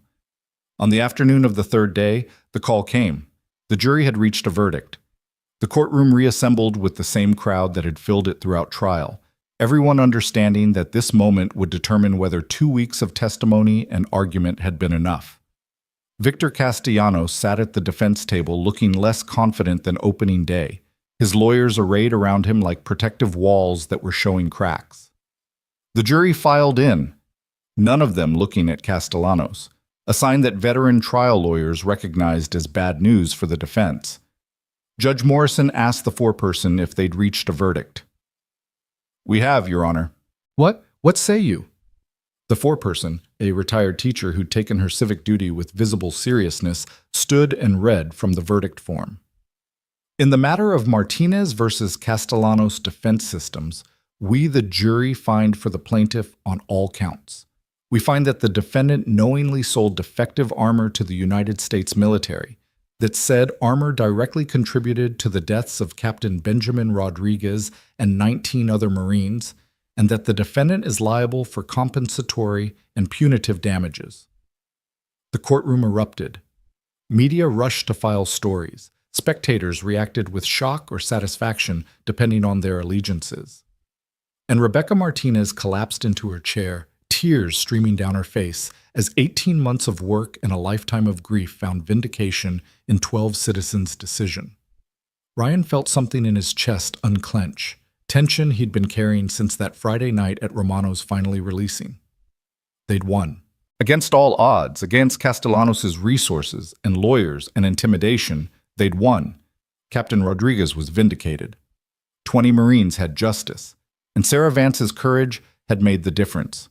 Judge Morrison gavelled for order and announced that damages would be determined in a separate hearing, but that the liability finding was final. Castellanos' lawyers immediately began filing appeals, but their client's face had gone pale with the understanding that his empire was crumbling. Outside the courthouse, media swarmed Rebecca for comment. She spoke briefly about her father's sacrifice and the importance of holding powerful people accountable, then excused herself to find Ryan in the crowd. "We did it," she said, her voice breaking with emotion. "We actually did it." "You did it," Ryan corrected. "I just kept you alive long enough to present your case. The victory is yours." "It's ours," Rebecca insisted. "Mine, yours, Sarah's, my father's. Everyone who fought for this contributed to the victory. And now Castellanos faces federal charges. His company is going to collapse, and no defense contractor will ever again think they can get away with killing soldiers through negligence." It was victory, complete and total. But as Ryan watched Rebecca accept congratulations from supporters and colleagues, he felt the familiar emptiness that followed successful missions. The objective was accomplished, the enemy defeated, the innocent protected. Now came the hard part, figuring out what to do when there was no more mission, no more clear objective, no more enemy to fight. His phone rang. Ellen Webb calling from Montana.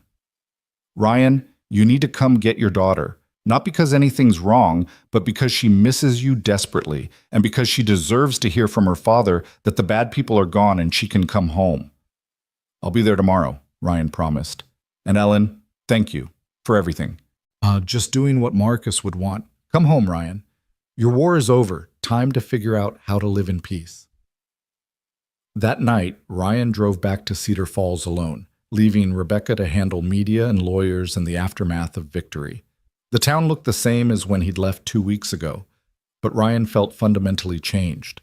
The quiet life he'd built seemed smaller now, less substantial, a fiction that had served its purpose but couldn't be maintained.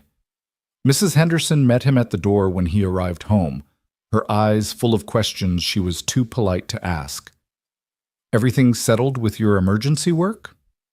"Everything's settled," Ryan confirmed. "Thank you for watching the house. I'll be leaving tomorrow to pick up Zoe, but we should be back by the weekend." Alone in his house, surrounded by pictures of Sarah and memories of the life they'd planned to build together, Ryan felt the weight of decision pressing down. He could go back to being a plumber, could resume Friday nights at Romano's and coaching soccer and the comfortable routine of small-town existence. Or he could acknowledge that the past 2 weeks had reminded him of who he was beneath the paint-stained shirts, and that maybe that person deserved to exist openly rather than hidden. His phone rang. Rebecca, her voice carrying exhaustion and elation in equal measure. The federal prosecutor just called. With the civil verdict on record, they're fast-tracking the criminal case. Castellanos is going to be arrested within 48 hours on charges of bribery, fraud, and conspiracy. It's over, Ryan. Completely over. "That's good news," Ryan said, and meant it. "There's something else. Something I've been thinking about since the verdict. You're going to pick up Zoe tomorrow, going to resume your life in Cedar Falls. But what if there's another option? What if instead of going back to being a plumber who used to be a SEAL, you became something new? Someone who uses those skills to help people who need help that normal channels can't provide?" "What are you suggesting?" "I'm suggesting we're a good team. You have skills in security and strategy and protecting people. I have skills in law and investigation and building cases. Together we could start something, a practice that combines legal expertise with the kind of practical protection that people like my father needed but didn't have. We could help whistleblowers, military families dealing with contractor fraud, anyone facing threats from powerful people who think they're untouchable." The idea sparked something in Ryan's chest, a possibility he hadn't allowed himself to consider. "That's not a small ask, Rebecca. That's asking me to upend my life, to raise Zoe in a world where her father actively seeks out danger instead of avoiding it. Or it's asking you to raise Zoe in a world where her father helps people who need help, where she learns that courage and justice aren't just words but active choices we make every day. Think about it, Ryan. You don't have to answer now. Just think about it." After ending the call, Ryan sat in his living room and thought about promises, the ones he'd made to Sarah on her deathbed, the ones he'd made to Captain Rodriguez by accepting Rebecca's case, the ones he'd made to Zoe every time he promised to keep her safe. Maybe honoring all those promises didn't require choosing between them. Maybe there was a path that let him be both father and protector, both ordinary and extraordinary, both the man he'd been trying to become and the man he'd always been. The next morning, Ryan drove to Montana through landscape that shifted from Iowa flatland to mountain grandeur, each mile taking him closer to his daughter and further from the life he'd known. Ellen's ranch appeared as the sun began setting, sprawling acres of grassland punctuated by the silhouettes of horses and the main house glowing with welcoming light. Zoe burst through the door before Ryan had even shut off his truck, running toward him with abandon that made his heart hurt with how much he'd missed her. He caught her up in his arms, holding her tight while she chattered about horses and mountains and everything she'd learned in 2 weeks away. "I missed you so much, Daddy," Zoe said into his shoulder. "But Miss Ellen says I was very brave." "Was I brave?" "The bravest," Ryan confirmed, "and I'm so proud of you. Are you ready to go home?" Zoe pulled back to look at him seriously. "Are the bad people really gone? Can we go back to normal?" Ryan thought about Rebecca's offer, about the possibility of building something new instead of returning to something old. He thought about Zoe growing up watching her father help people, learning that standing up for justice wasn't just stories but reality that required courage and commitment. He thought about the kind of legacy he wanted to leave, not through avoiding danger, but through facing it when necessary to protect the innocent. "The bad people are gone," Ryan said truthfully, "but I'm not sure we can go back to exactly the way things were. Some things have changed. I've changed. Is that okay?" "What kind of changes?" "The kind where Daddy might do different work, Work that helps people like the nice lady from Romano's. Work that's a little bit Navy and a little bit plumber, and hopefully all good. But it means our life might be a little different than before. More interesting, but also sometimes more complicated. What do you think about that? Zoe considered this with the seriousness that 8-year-olds bring to major decisions. Will you still be my daddy? Will we still have pizza on Fridays? Always and always, Ryan promised. Those things never change. Then I think different might be good, Zoe decided. Mrs. Patterson says change is scary, but sometimes scary things turn out to be the best things. Like when I was scared to start school, but then I made friends and learned about dragons who are ballerinas. Ryan laughed despite the emotion threatening to overwhelm him. Mrs. Patterson is wise. Come on, let's go inside and say goodbye to Miss Ellen. We've got a long drive home tomorrow. 3 months later, Ryan stood in a newly renovated office in Kansas City, watching as workers installed the final sign above the entrance, Rodriguez and Carter Legal Protection Services. Rebecca had insisted on putting her father's name first, honoring the man who'd started this mission, even if he hadn't lived to see it completed. Ryan had agreed, understanding that some debts transcended personal pride. The office occupied the ground floor of a renovated building near the federal courthouse, convenient for Rebecca's legal work and equipped with the security features necessary for their protective services. Upstairs were conference rooms and a small apartment where Ryan and Zoe stayed during the week, close enough to Cedar Falls for weekend visits, but based in the city where the work was. Zoe had adjusted better than Ryan had expected, making friends at her new school and embracing the changes with the flexibility of childhood. She still asked questions about why Daddy sometimes had to work late or why certain people needed their help, but she'd absorbed the lesson that helping people was important work worth doing. Sarah Vance worked for them now, her inside knowledge of corporate malfeasance making her invaluable for investigating defense contractor cases. The civil settlement had been substantial enough to provide security for her family and seed money for the new business. Victor Castellanos was serving 15 years in federal prison after pleading guilty to bribery and fraud charges, his defense empire dismantled and his name becoming shorthand for corporate corruption. Rebecca emerged from her office with a file in hand, looking more at peace than Ryan had ever seen her. New client consultation in 30 minutes. Former Air Force sergeant who thinks her disability benefits were denied due to contractor misconduct. Sound like something we can help with? Sounds exactly like something we can help with, Ryan agreed. They worked together now, not as lawyer and bodyguard, but as partners who'd learned each other's strengths and trusted each other's judgment. Rebecca handled the legal warfare, building cases and filing motions and arguing in courtrooms where justice was dispensed through procedure and precedent. Ryan handled security and investigation, using skills learned in 8 years of combat to protect clients and gather evidence and occasionally remind powerful people that their power had limits. It wasn't the quiet life Ryan had promised Sarah he'd build for their daughter, but it was a good life, meaningful in ways that plumbing never quite achieved. And standing in the office named for a man who'd saved his life twice, once literally, and once by giving him purpose after years of drifting, Ryan felt something he hadn't felt since Sarah's death, genuine contentment with his place in the world. His phone buzzed with a text from Zoe, who was at an after-school art program. Made a new painting of Princess Flameheart. She's fighting corporate villains now. Can we hang it in the office? Ryan smiled and texted back, absolutely. Princess Flameheart sounds like she'd fit right in. That evening, back in their apartment above the office, Ryan helped Zoe with homework while Rebecca prepared dinner in the small kitchen that had become the heart of their strange new family.